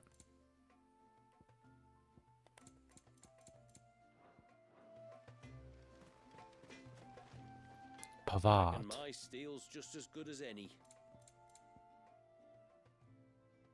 Ageless Talu, Ageless Odorament, Ageless Oilstone, Ageless Millet. Oh, right, I got Ageless Tallow versus Millet. Okay. Zone go about 8 seconds. An ornate ring, crafted with an aesthetic unique to the motes of water. It is fitted with a single aquamarine that positively pulses with ethereal energy. Lofty wave on foul shore breaks, from the rill its souls he takes. First verse of a Southern Ash lullaby. The Serpent's Watch reduces abyssal tear. So these all reduce the cooldown times of all of them by these abilities. Sharpened talons, sharper gaze, for to seize those led astray. Fourth verse of a Southern Ash lullaby. Okay. Lofty wave on foul shore breaks, from the rill its souls he takes. Gentle whispers left and right, heed their call or know his bite. Eyes of three from ocean deep, for to watch us while we sleep. Sharpened talons, sharper gaze, for to seize those led astray. All right. Till next time, then.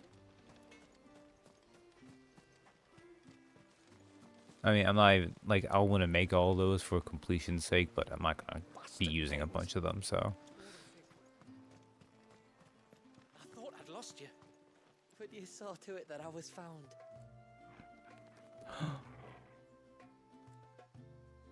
Wait, could it be? Thank you. Nasev told me everything. If you hadn't got there when you did. Oh, it doesn't bear thinking about. All that matters is that you're safe.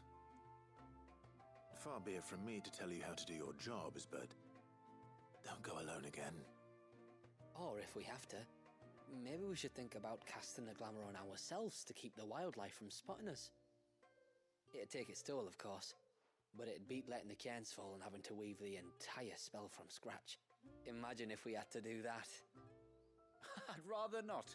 Would only succeed in adding 2 new piles of stone to the collection. Your bearers. That we are, thank the tides. Of course, Clive. Others can't attune to the crystals in the cairns the same way we can.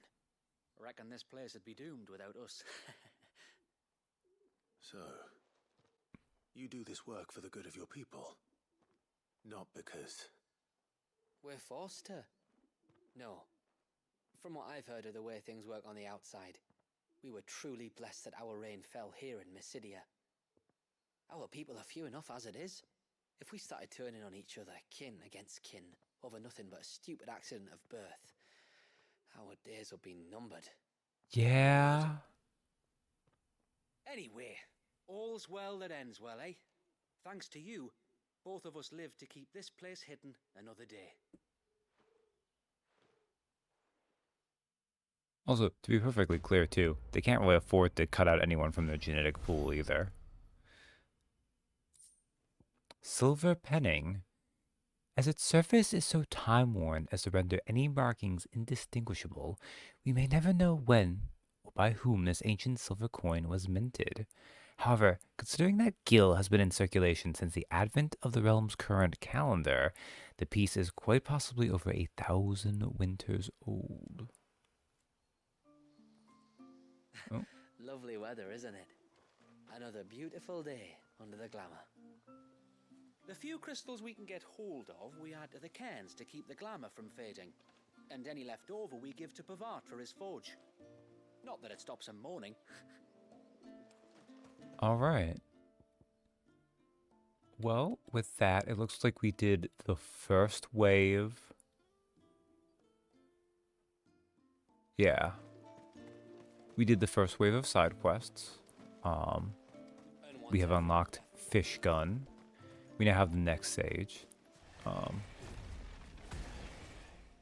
I didn't mean to actually. Ugh, that was dumb. Oh, Ambrosia just spawned in right in front of us. Okay. Maybe let's go and try to get...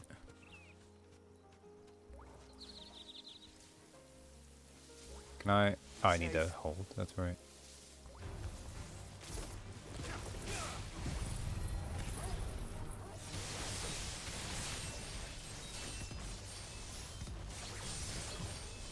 hoping I can still get a full Zantetsuken off of this, but I might not be able to. Alright, good.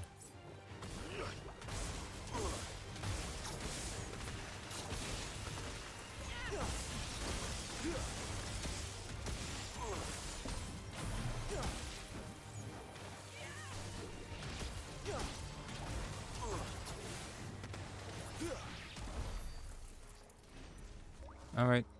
You can put it away. Oh, there's like... Or is that in this area?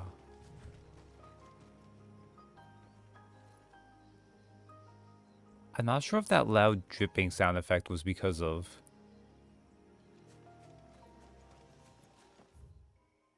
having just attuned Leviathan there and being in Leviathan mode, or if that also happened in that area.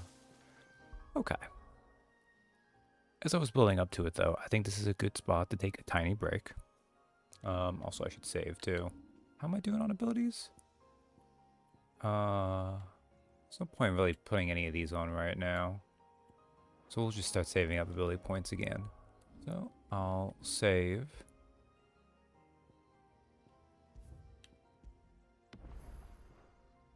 Interesting that there's some aquamarines. Oh, Ultima's going to be so confusing this time when you shoot them in the face.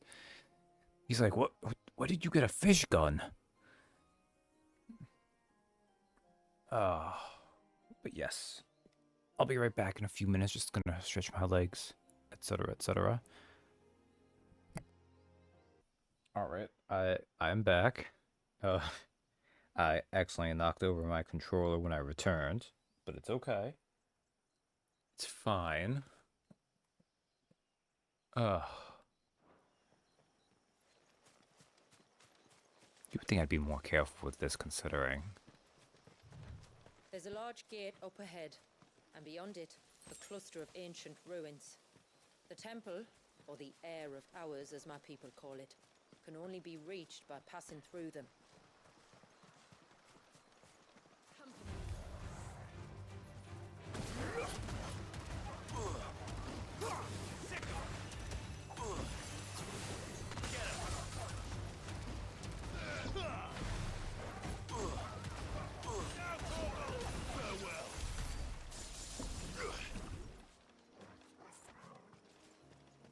I'm not sure quite how best to use Torgal on shooting with Leviathan, actually.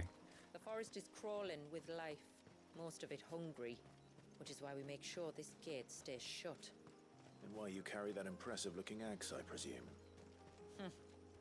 Noticed her, have you? Oh, it's a her? Did you name your axe? Maiden's March. The Dark Gate. Oh, this is a big little area. Alright. Well, we unlocked it for a reason. Come, Ambrosia. The temple is up there. Don't worry. Those cliffs aren't the only way to the top. Run like the wind.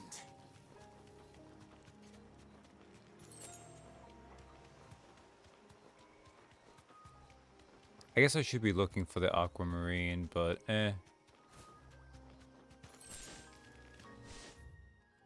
I'll just hope that any side area has it. Time to fight. Oh, crap.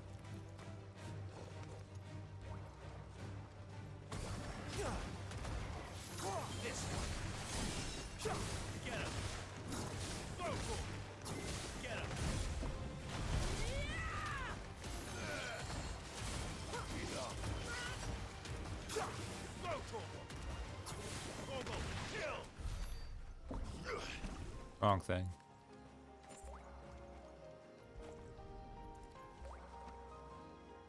Okay. This is the mineral Pavar was talking about. The one that rings out like a bell. Oh, okay, so that's what that... Okay, wait a second. Also, wrong thing. Ready, go? Fly, Ambrosia. Okay, so that dripping sound I heard was the aquamarines. Which means... we already found one that was over... here, I want to say?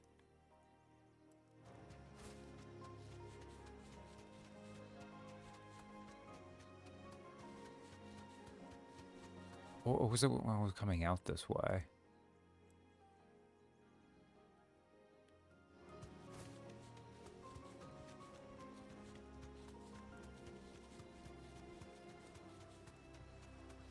Searching for aquamarines.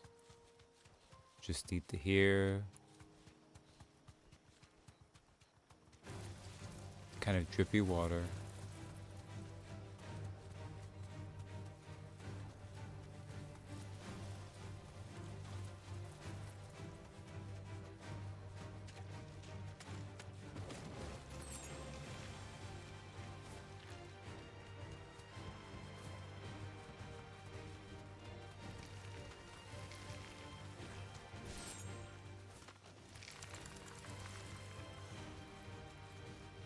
Nope, not hearing any water here.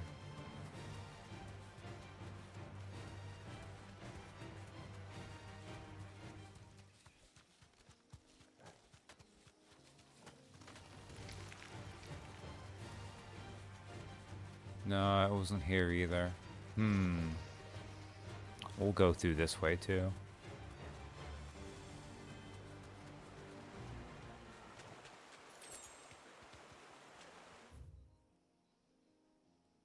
Alright, it might have been before we actually... Okay. It'll be fast if I actually teleport. Well, no, because I'll have to... Okay, we'll teleport here.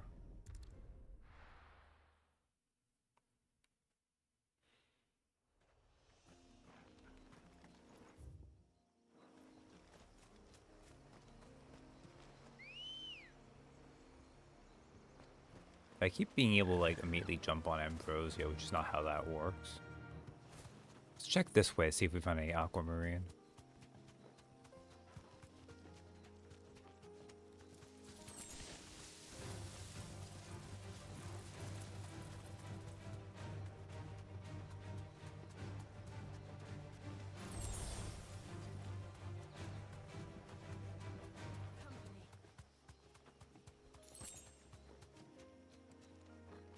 Okay, that way's blocked.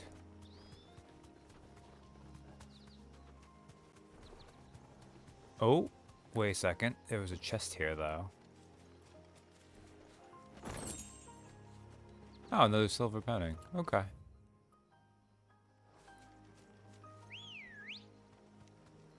I definitely missed it earlier on.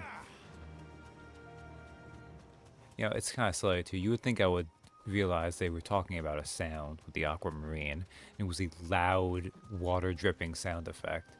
But I was just like, "Oop-a-doop-a-doop."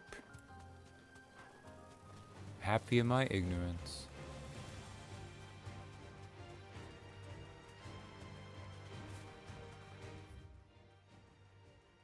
Okay, this goes back this way.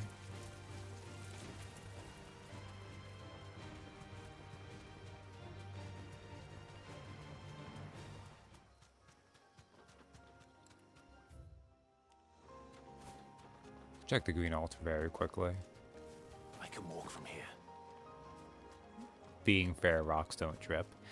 You know what, Captain? That is an excellent point.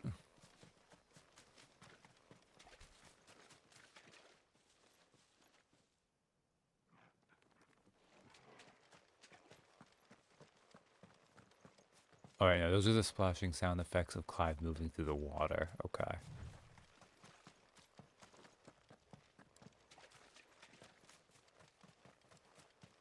That doesn't help either, I guess.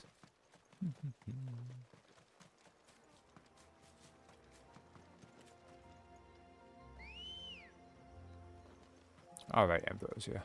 Ready, go?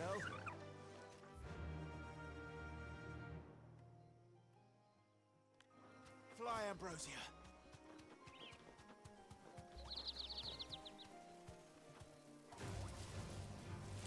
Okay, I definitely heard it over here, though.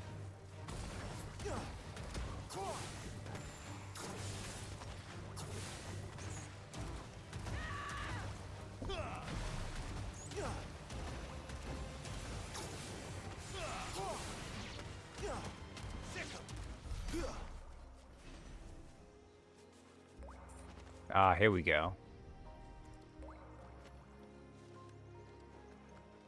Oh man, I'm gonna have to keep out more of an ear for that than I usually expect to do. I'm always bad with audio cues in games.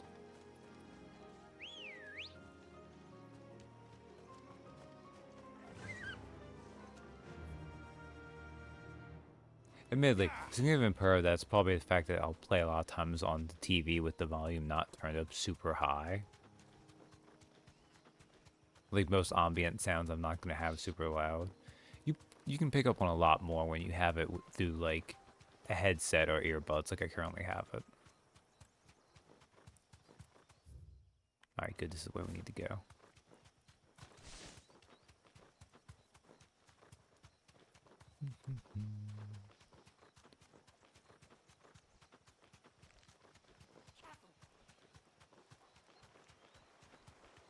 I mean, we could be careful, but I'm not going to fight most of these guys.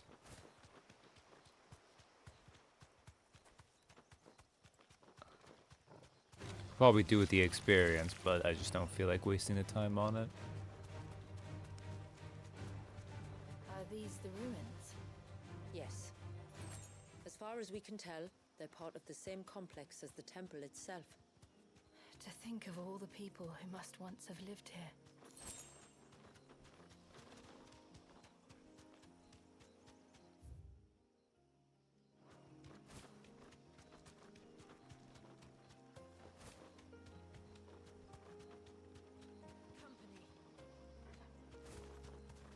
Yeah, it is company. Let's go down this side path.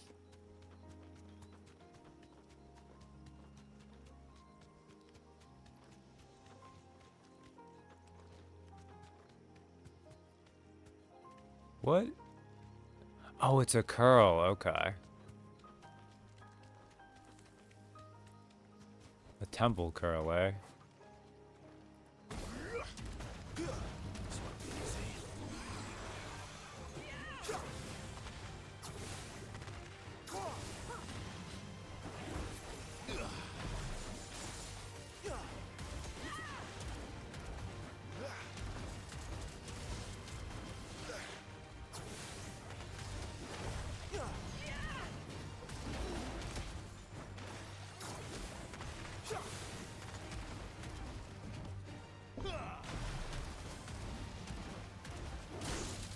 Nope, I did not dodge that the way I should have.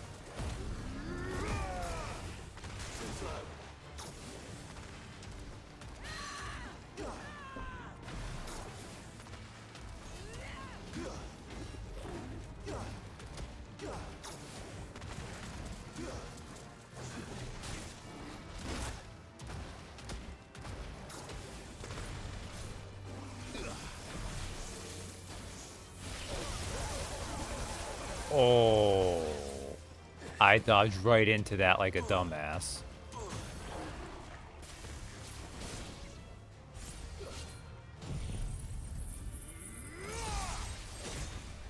That was a huge mistake.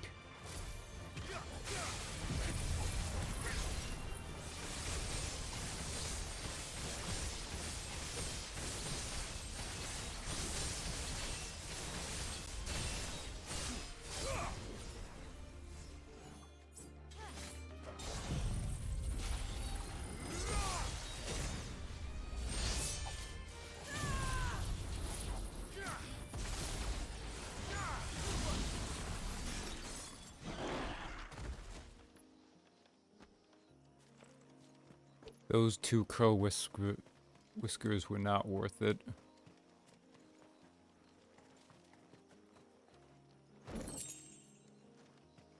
That was also not worth it. Oh my god. That one move, like... And you know what? I can't even say, like... I can't even disparage them for doing that. Because it was super dodgeable. I just got greedy. I was like, I'll move in there to get a free dodge. And I didn't even need to do it. Because you don't get all that much back from dodging.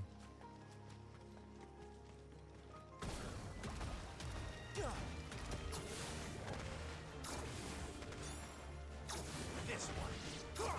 Over here.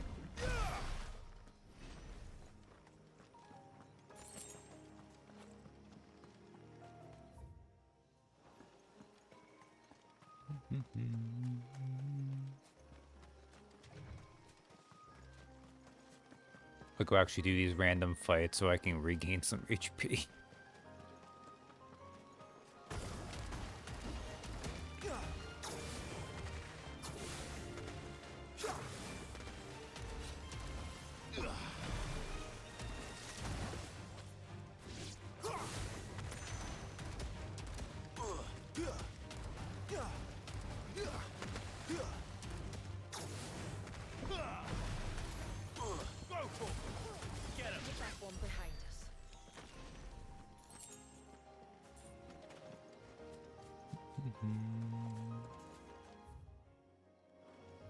It'd be really interesting to me the way to see the ways you would make Leviathan work with the regular moves. Beast. Rigging. Oh, it has one of the aquamarines. We'll find that. Nice try.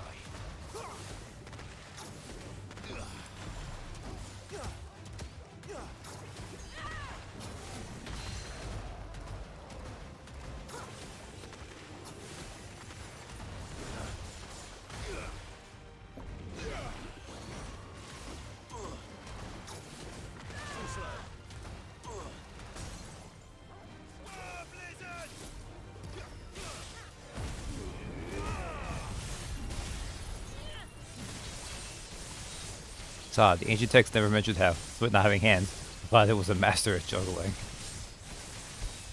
Also true.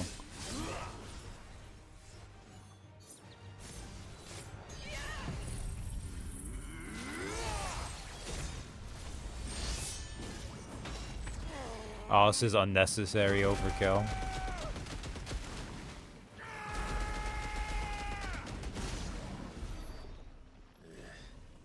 Seems like it isn't only Haven's blacksmith that has an appetite for these things.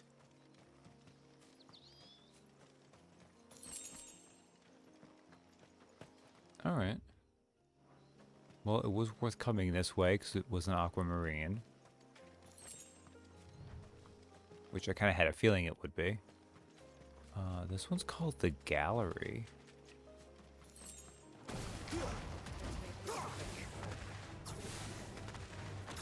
This one.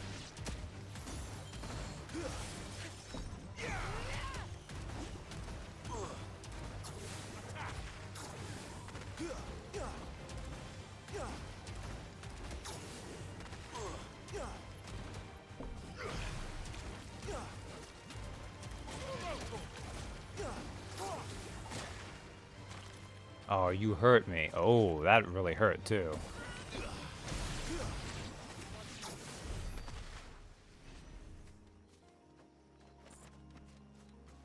In fairness, that probably should really hurt though. I just stood there and let it like slowly stab me with its pincher. Ooh, chest. The Will of Water Deluge.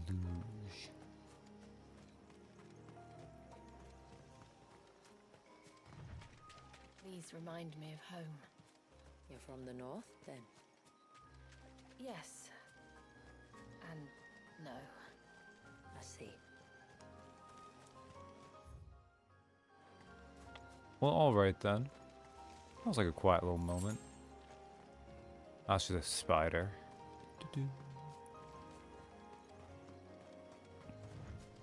Leviathan the Lost. He was lost because Gun was too strong.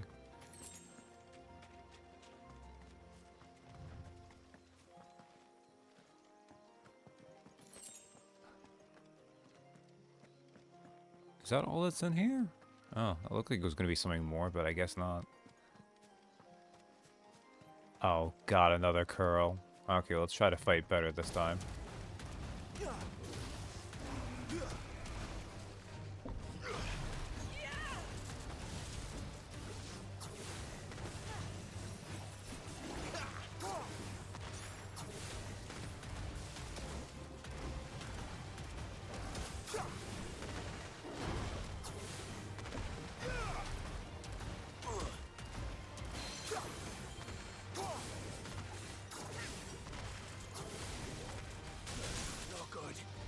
Oh, I should have dodged that, and I didn't.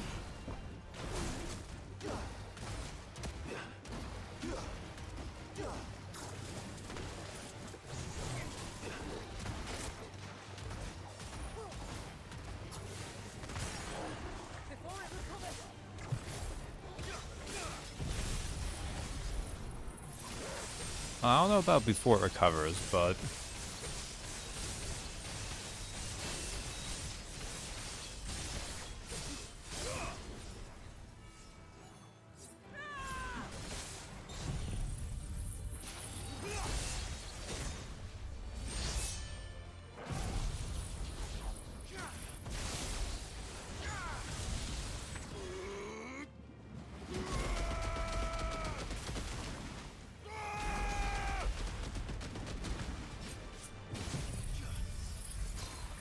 Just keep hitting it.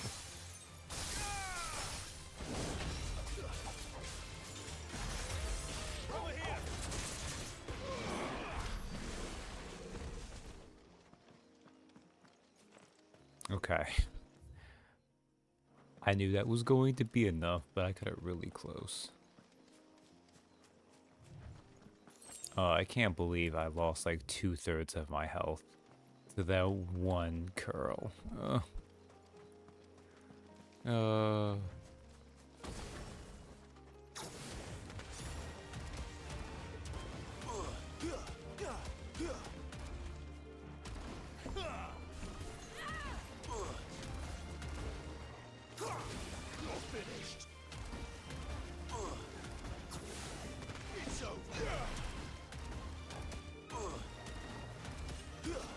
Just get shot.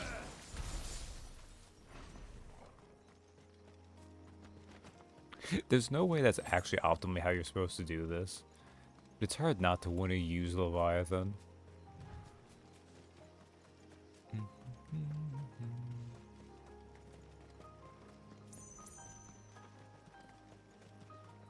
I feel like he's got to have some like interesting synergies with Bahamut too. Mostly because Bahamut's the other icon that's kind of more... Oh, and Rama too, actually, now that I think about it. Because Rama has the, like, shooting thing you do.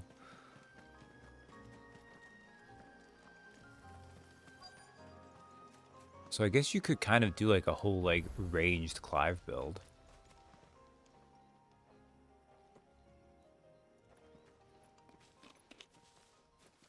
Do you see that cave up ahead? Whoever lived here carved a flight of stairs into the stone within. A way to the top. And whatever it is that awaits us there.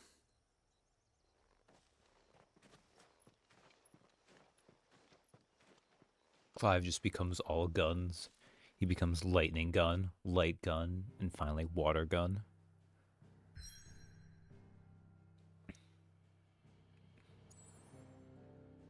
Alright. The heir of ours, Mysidia, stranded upon the river of time's shores, does this ancient northern temple lie, its original purpose forgotten.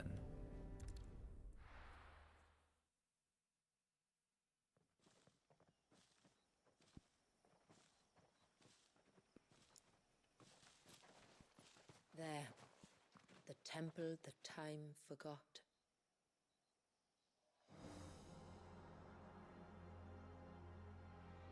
Oh, that looks like that's gonna be cool.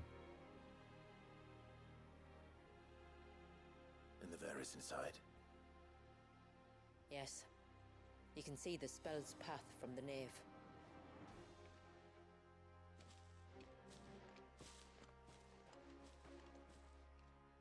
What's going on, Jill? What is it?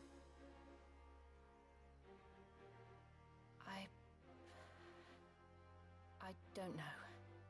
It's probably nothing. Don't do that, Jill. Come on. It's probably nothing. The spell was originally meant to be cast on Drake's Eye, and this was the only place with an unbroken line of sight. Oh, we're back to Tonberries. Tonberries like to think these ruins are their own. They look none too pleased to see us.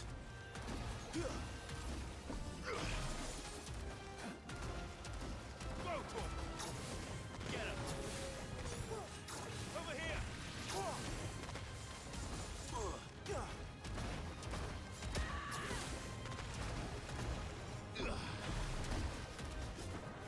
Oh, well, they will come forward to do stabbing. Okay.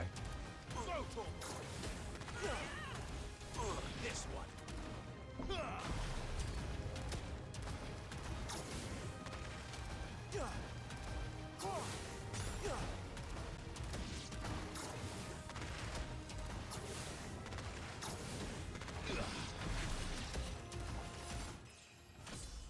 Hell yeah, I've leveled up off of firing my Leviathan gun. While our numbers dwindle, theirs seem only to increase, as if they were feeding off our suffering. Again, that doesn't feel like the fast or better way of doing these fights, but it is kind of satisfying to just pew, pew, pew. I'm a firing my Leviathan gun. Plus, that's what the DLC is about, and I made so many jokes about Leviathan. Feels like it'd be kind of a waste not to.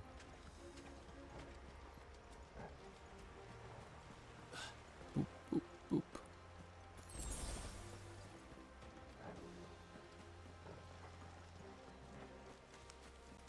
Ooh, a chest. The Will of Water, okay. More water except... It's a boss Tonberry. Oh. He's got a big sword. A master Tonberry. You're more than welcome to ask.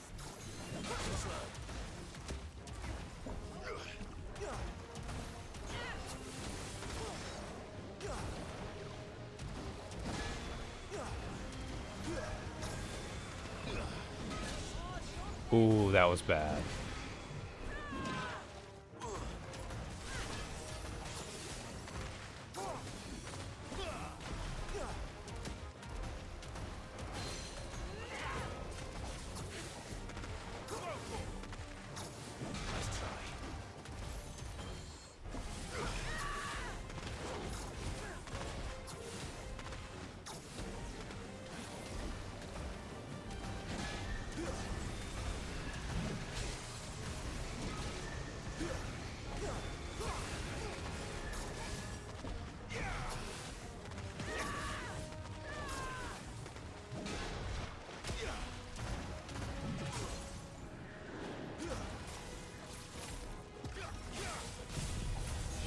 I want one. Now that's annoying.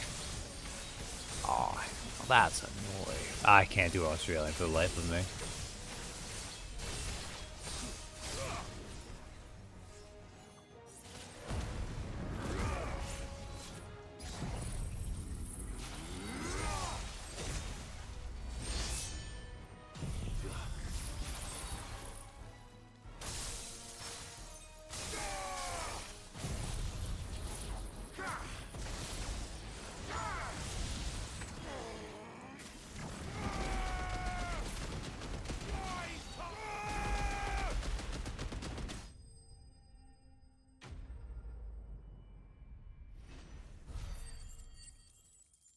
So I'm gonna guess this drops one of the other things. No, this is different. Fool's Gold. Though rarely available in the mountains of Mysidia, few miners seek out this splendid ore, as it makes a poor substitute for both gold and iron, the former of which it contains none, and the latter than which it is harder to work, despite being made up almost entirely of the substance. Yet in spite of those faults, the region's tonberries, for some unknowable reason, are drawn to the mineral, fools that they are. That could have been worse, I suppose. Aye, well, if the forest's taught me anything, it's that there's always something worse. Man, the Tomberries are very different in this game. Which I guess makes sense. They're a little bit too cartoony to otherwise play how they would in most of the other Final Fantasies.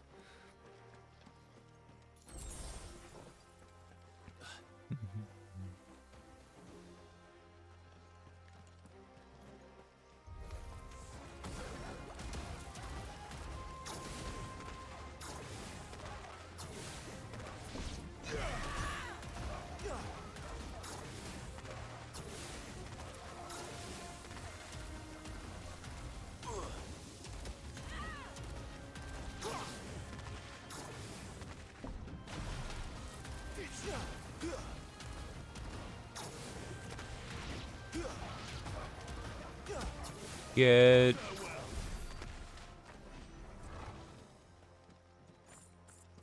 Man, it is really weird. It feels like adding Leviathan gives you, like, if you want to play this game safe and have some distance, it actually is like the prime icon for that. Now, admittedly, if I had come across this, like, if Leviathan was in the base game, I probably would have moved off him. Thinking about it. But the fact that he's part of the DLC here is just like, well, I might as well should make use of him, right?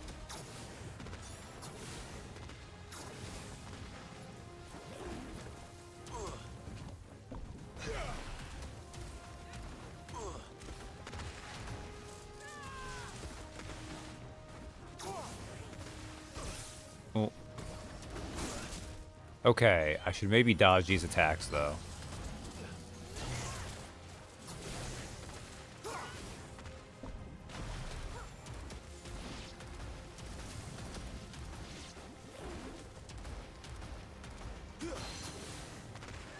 Get shot.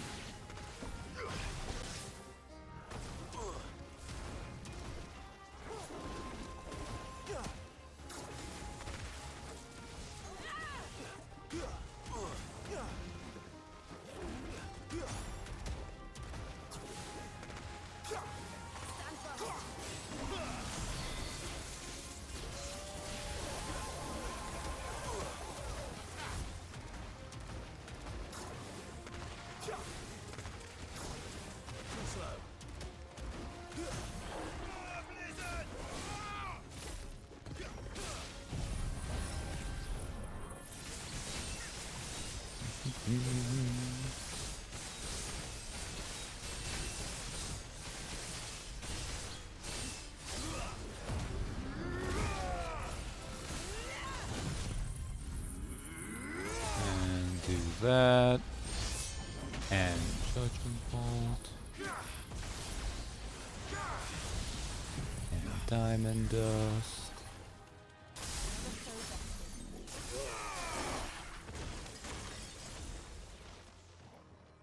Alright.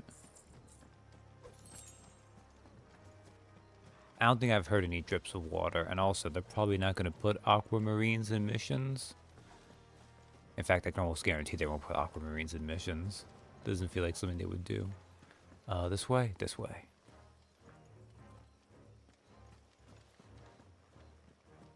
So I'm not doing terribly great against curls. But I haven't died to one either, so at least we have that. Just inside the dome, yes. But it's what's out here that worries me. Look, we're gonna be fine, Shula. Unless it throws a super curl against us. Like, if it's like a behemoth-sized one, we are going to be screwed. Oh, well, look at this boss room.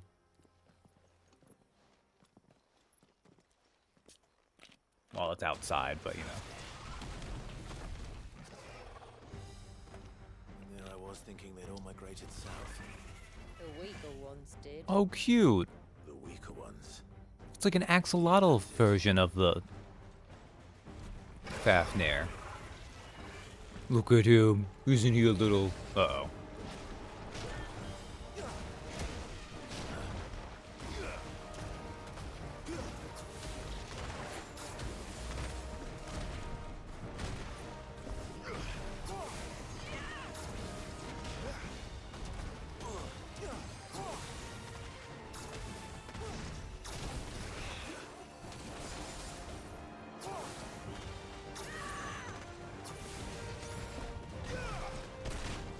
Oh, I didn't dodge that properly. That's fine.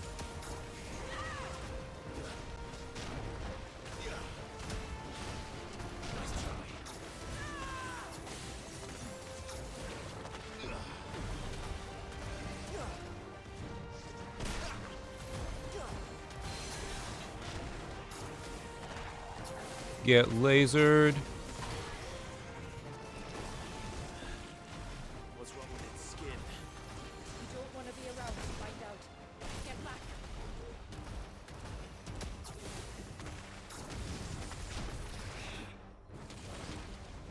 Well, fortunately, I'm currently using the range option, so that's going to be no problem.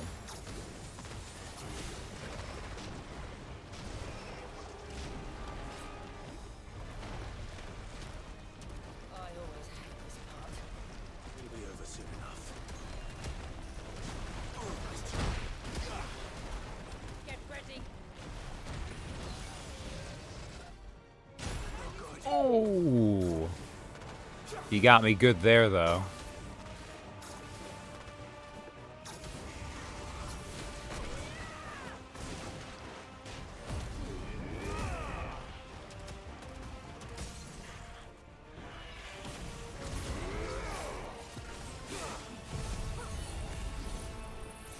Oh, this is going to be close.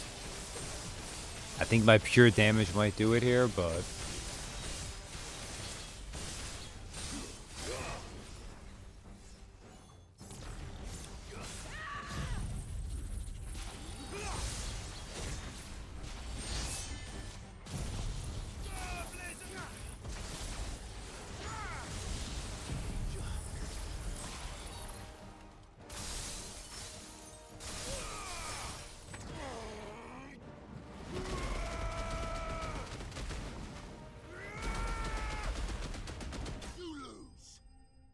That's a lot of damage.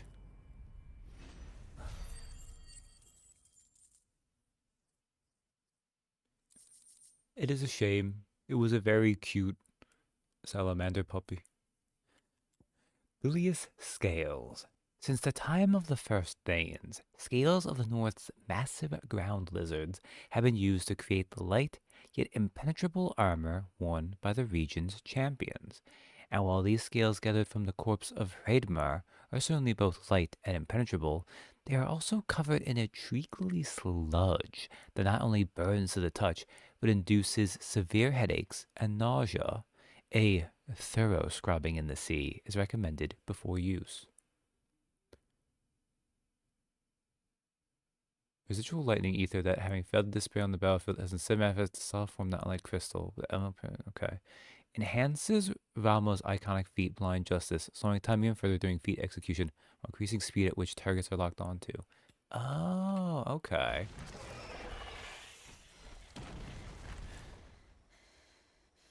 Aw. Poor thing.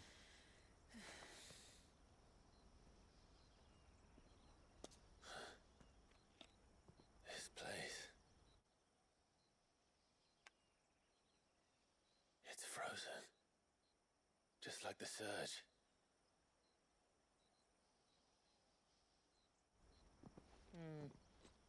Another of my ancestors' sins. Shall we?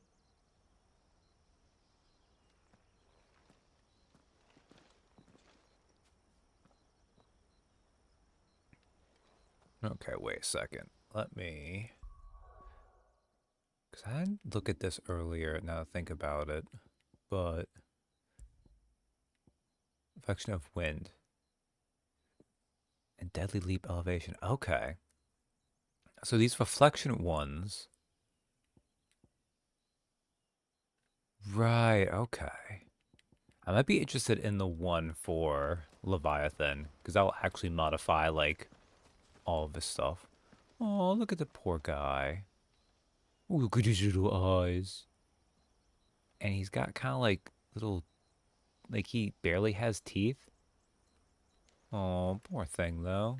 Kind of looks like he's got the Scarlet Rot almost from Elden Ring.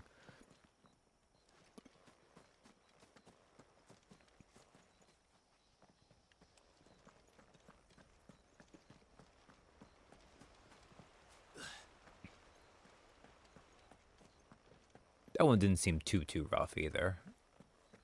The blue veil shows the extent of the spell's reach. But I can feel its ether from here.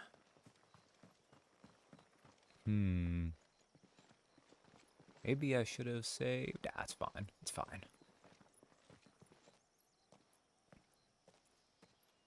Shula, wait. Before we cross the threshold, I'd like to know a little more about how these magics work. I assume we'll be safe from their influence. We won't grind to a halt, if that's what you mean. The spell only affects the things that were present at the moment it was cast. Oh, that's why you think it would continue to make ether generate. You see? Okay, but it must still... Well, no. Oh, that's interesting. I'm not even going to try to think about how this time would affect the air. That means other things can as well. Like the ones we saw on the way here. And worse, probably.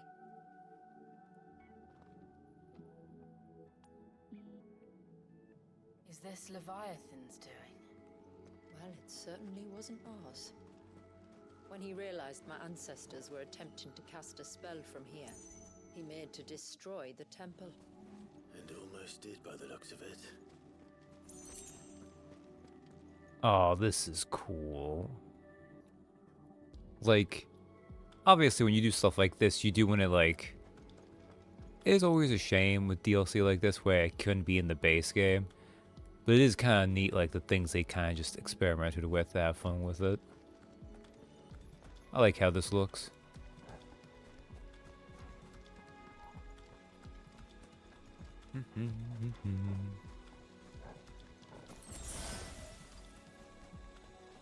Ah, good. That was basically a full heal.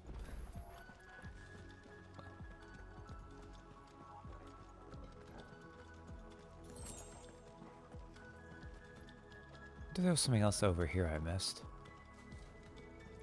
Right, what was it? It was...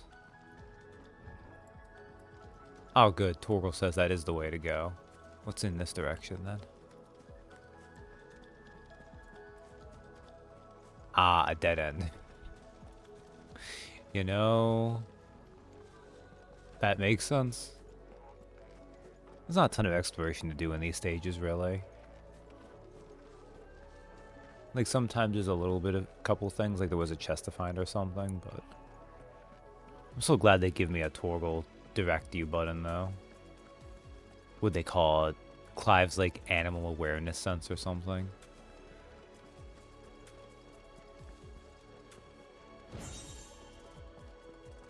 The favor of water, abyssal terror.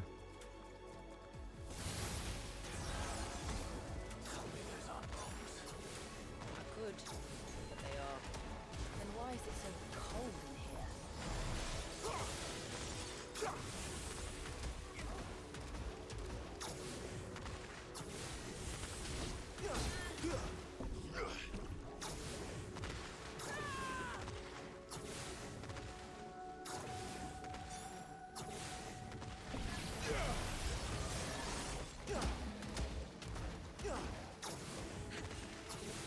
This...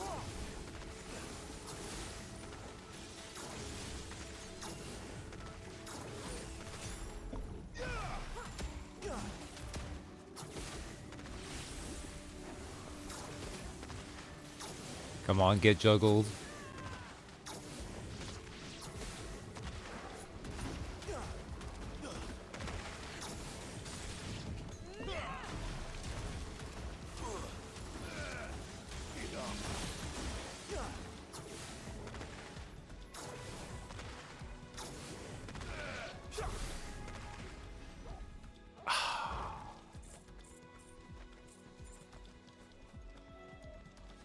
Just using the Leviathan. Man, I think part of the problem though is I have no idea how I would try to like use like you just switch between like melee and mid-range with it, but I'm not good at doing that kind of stuff. I'm very much giving me like 2 or 3 things to think of in a game, and that's about it. Ooh, I don't like the sound of a Tonberry Hexer.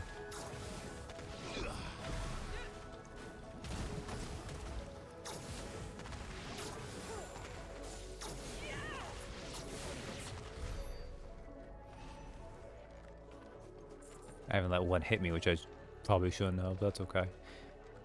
Need to use Torgal, though. Like, I got used to hitting Torgal at the end of combos, but you don't really get that with using Leviathan. Honestly, I should just hammer Torgal because there's nothing to stop me from doing it. Like, I'm not waiting for combos or anything. I don't think you can time it, although maybe you can.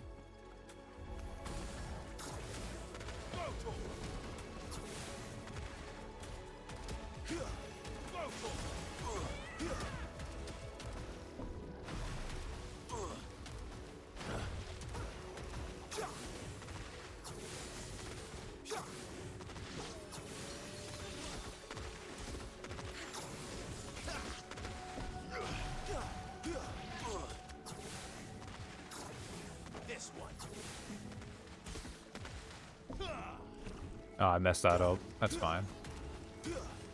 Get gun.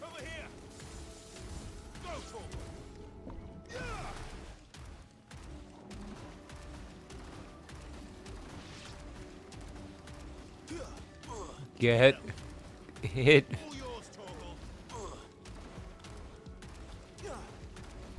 Ooh.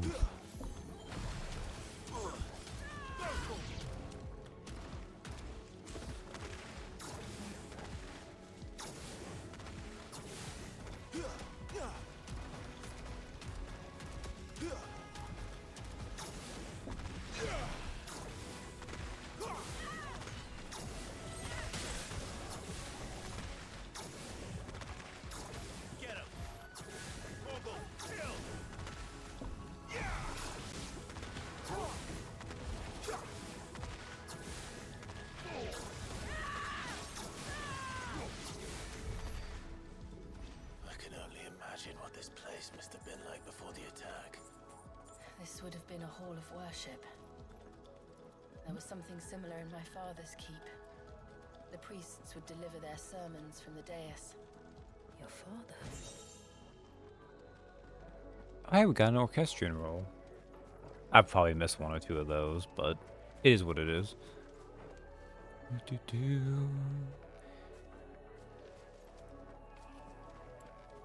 This one, I've probably underestimated the size of these to think that it was only going to be done fairly shortly. Oh, going this way. Wait, is this something I can go down, or is this like a look at the pretty thing?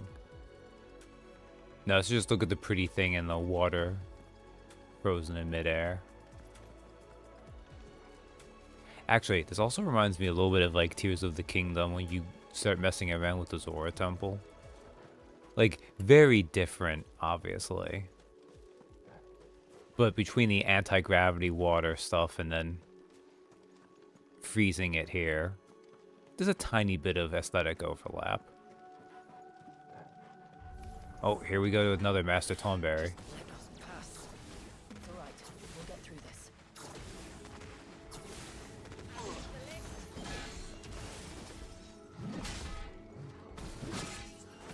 Ooh, that's not good.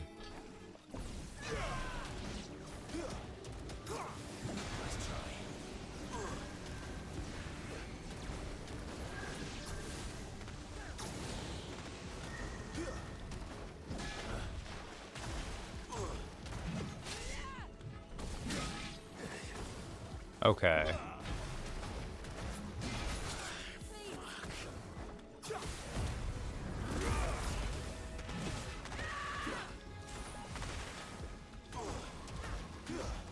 I am doing way worse versus this Master Tonberry.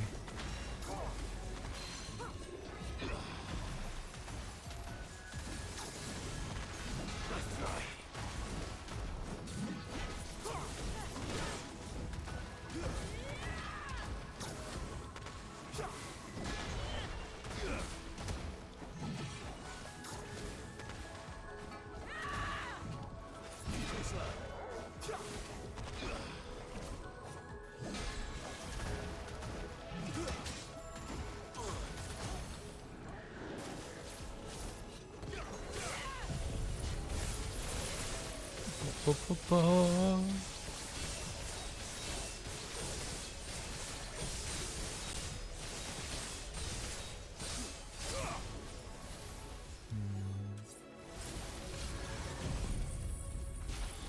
Oh, that's very rude.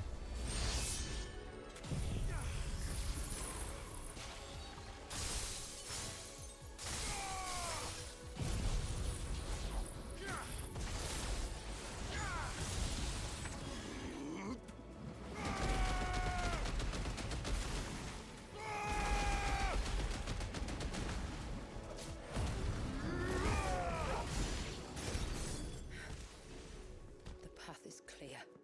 One last climb then. All right. I probably should have just held on, but that's okay. I wasn't sure if I was going to kill those bombs with that, so... Did I not? I would think there'd be a chest or something here, but I guess not. This would be a pretty sizable heal, if not. Yeah.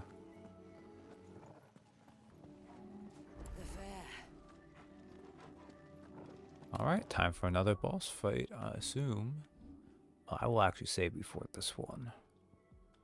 Although, I am pretty sure that I'll be able to time through this one. But who knows? I'm getting near the end of my stream time, so... By the founder.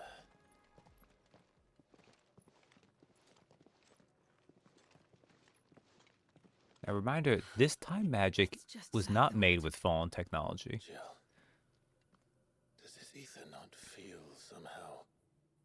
Familiar, yes. I sensed it the moment we arrived, though I wasn't sure until now. You can feel it too, can't you, Clive? She's calling us. You don't mean the witch? I do. Though she was more than that. Much more. Was she a former dominant of She was Shiva? A dominant who once Ah. that now resides in both me and Clive. I should have figured that out right away. That makes sense. I don't know why I didn't see it. Who else would have the power to freeze time? None other than Shiva herself. It's really not how that should work, but fine. But for her ether to endure after all these years, it's almost as if... I haven't even been using Shiva either.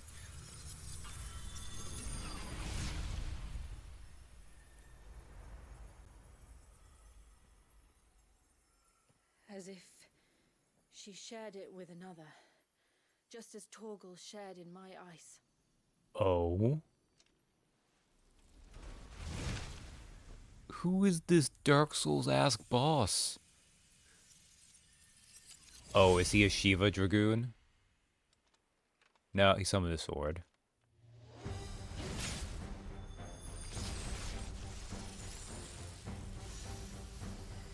Oh, this is cool. Though something tells me he's not as friendly as us. Torgal is a good boy. My ancestors never warned us about this. It wasn't left here for them. I doubt they even knew it existed.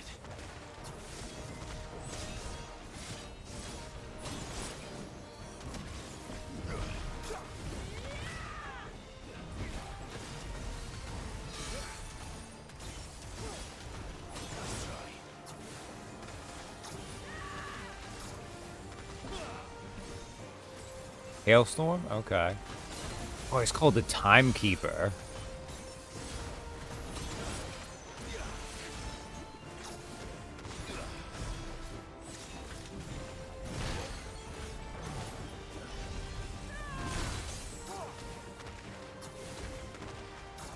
Well, guess what, Timekeeper? I'm the Gun Keeper.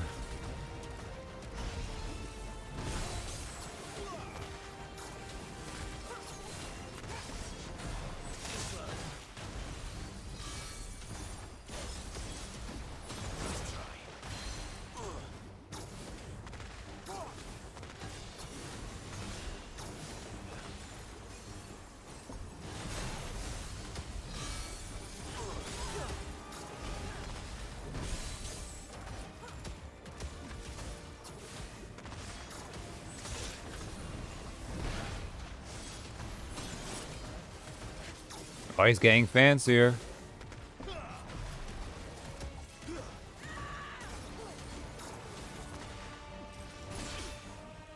Oh. Cutscene.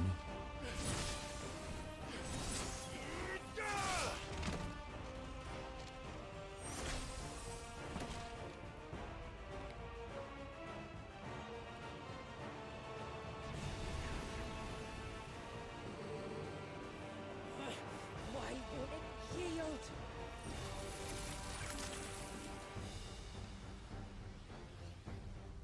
I think it just semi-primed. Because it would sooner die than fail its mistress.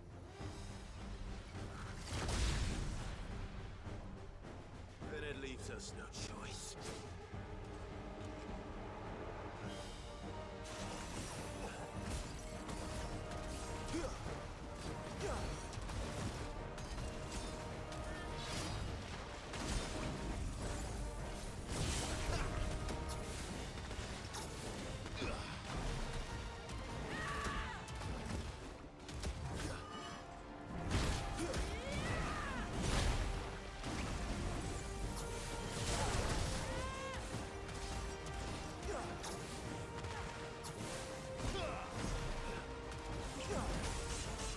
Oh, I didn't dodge that right.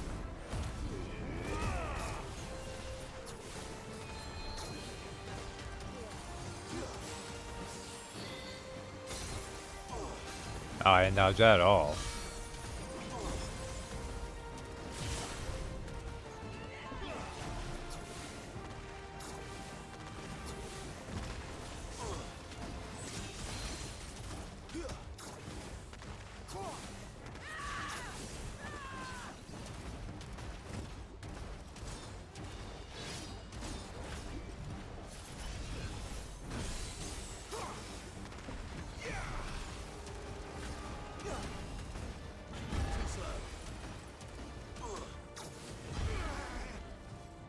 Ooh.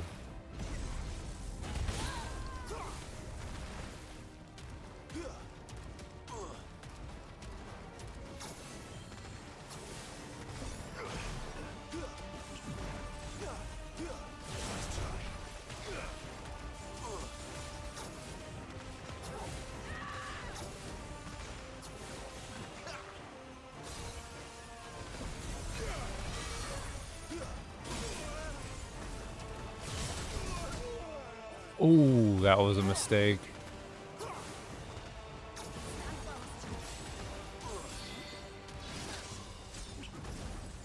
Okay, let's just do this to be safe.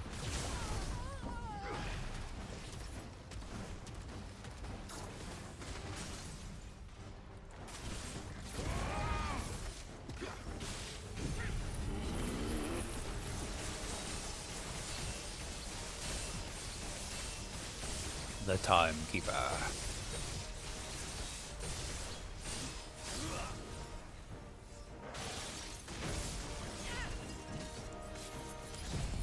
Ah, I messed that up.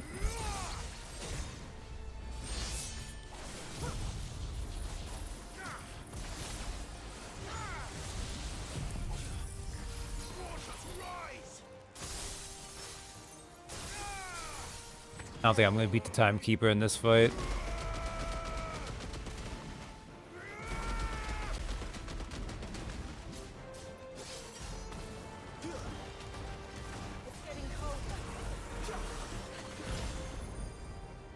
Oh crap.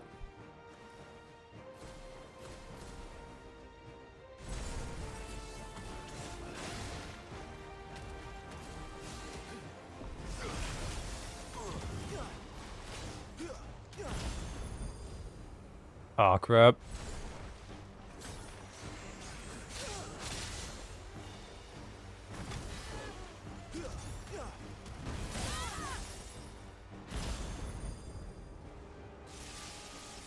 Oh, that is so rude. It's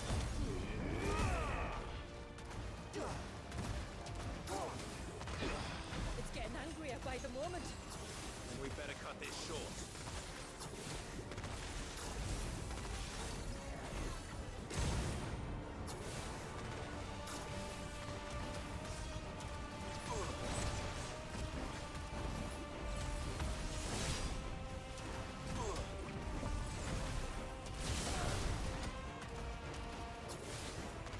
Get lasered.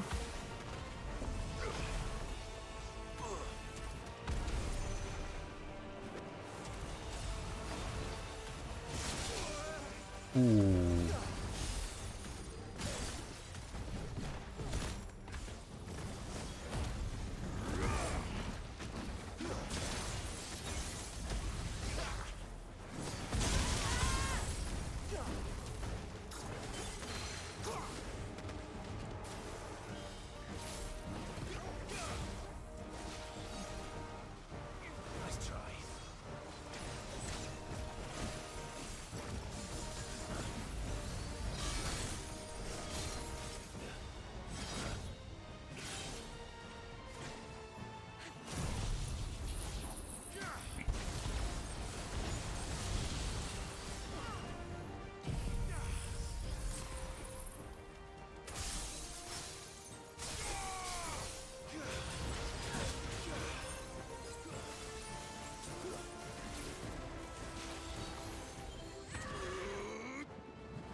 Well, I tried to force it a little bit, but that's not gonna work, unfortunately.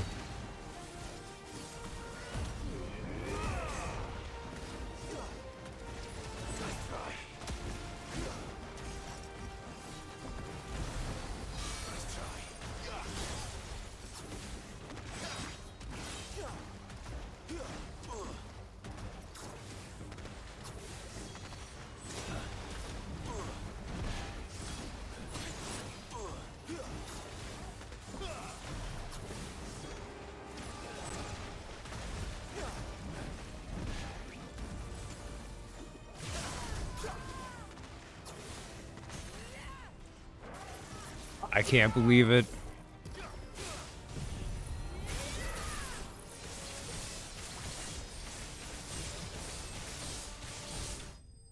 I didn't even get to kill you with Zantetsu again. Timekeeper slain. By the skin of my teeth. Timeless guard brace. Heart of iron beats alone. Through solemn oath, our sins atoned. Northern nursery rhyme. Reflection of ice.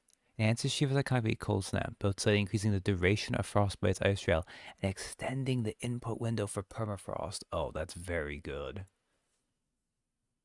If I was more like, this would be for like if I was New Game Plusing, I'd probably put this on because I do like using Shiva and trying to permafrost people.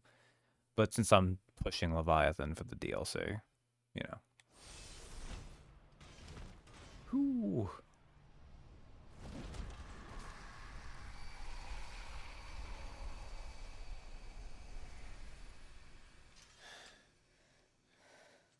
Now let's destroy it and put an end to this. Wait. The spell must be weakened, not undone. Isn't that what we came here for? Did you ever stop to wonder what might happen to the tidal surge if I unraveled the whole spell at once? That's a good I point. think so. This is going to require a bit more finesse. From wind and light, water and earth, let the silent pall of mine ice.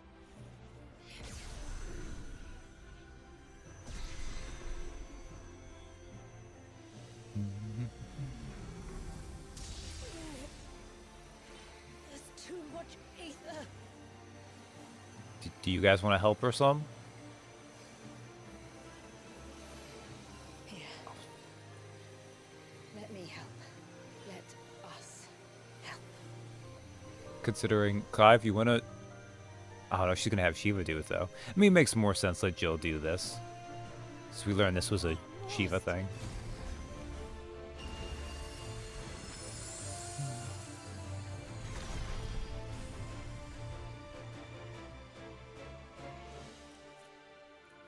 Did it work? I think so. The thread connecting this place to the child should be broken. Meaning Walyas should finally be... Oh, that's not good. Free once more. Leviathan, our most profaned fragment. Hello, its Ultima. divinity defiled by the hand of man, its spirit shackled by his hubris. I did not think Ultima was going to be here. Came, bringing release. In hindsight, that's on me. Now, let the sins of man be redeemed by the hand of the servant of God.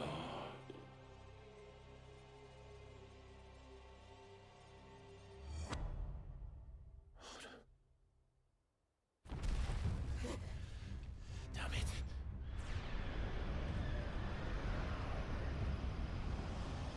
It's happening, Oh. isn't it? Is it time to fight Leviathan? What is? What's going on? Precisely what we feared. Leviathan is out of control.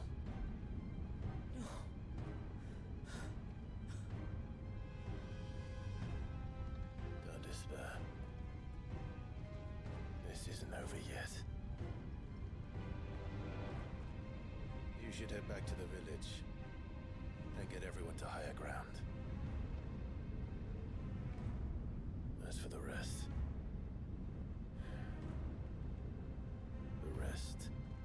Ifrit will handle. Oh, good.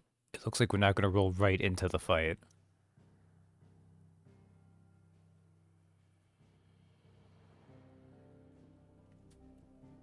Or, oh no, never mind. We do kind of go right into it. The Surge. Mysidia. Its creator awoken. The Surge howls in anguish as the maelstrom at its heart moves to swallow the world.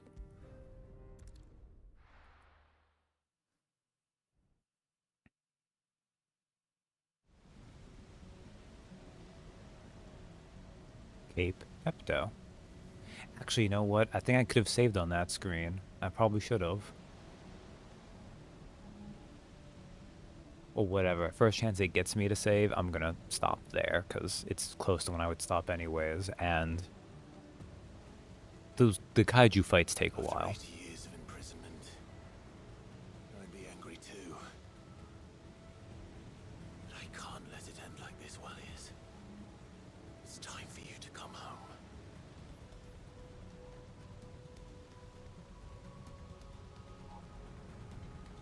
Oh, we didn't even bring Torgal with us. Alright. Well. We have now got the power of Fish. It manifests as gun.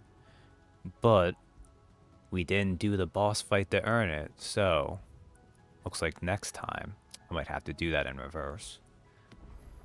But for now, until then, I'm gonna wrap up here because there's no point in getting in the middle of this and being like, well, I gotta end the stream now. Thanks for hanging out with me. Next time, we fight the biggest fish of all. But this time, I now fight the biggest sleep of all. It made more sense in my head. Good night.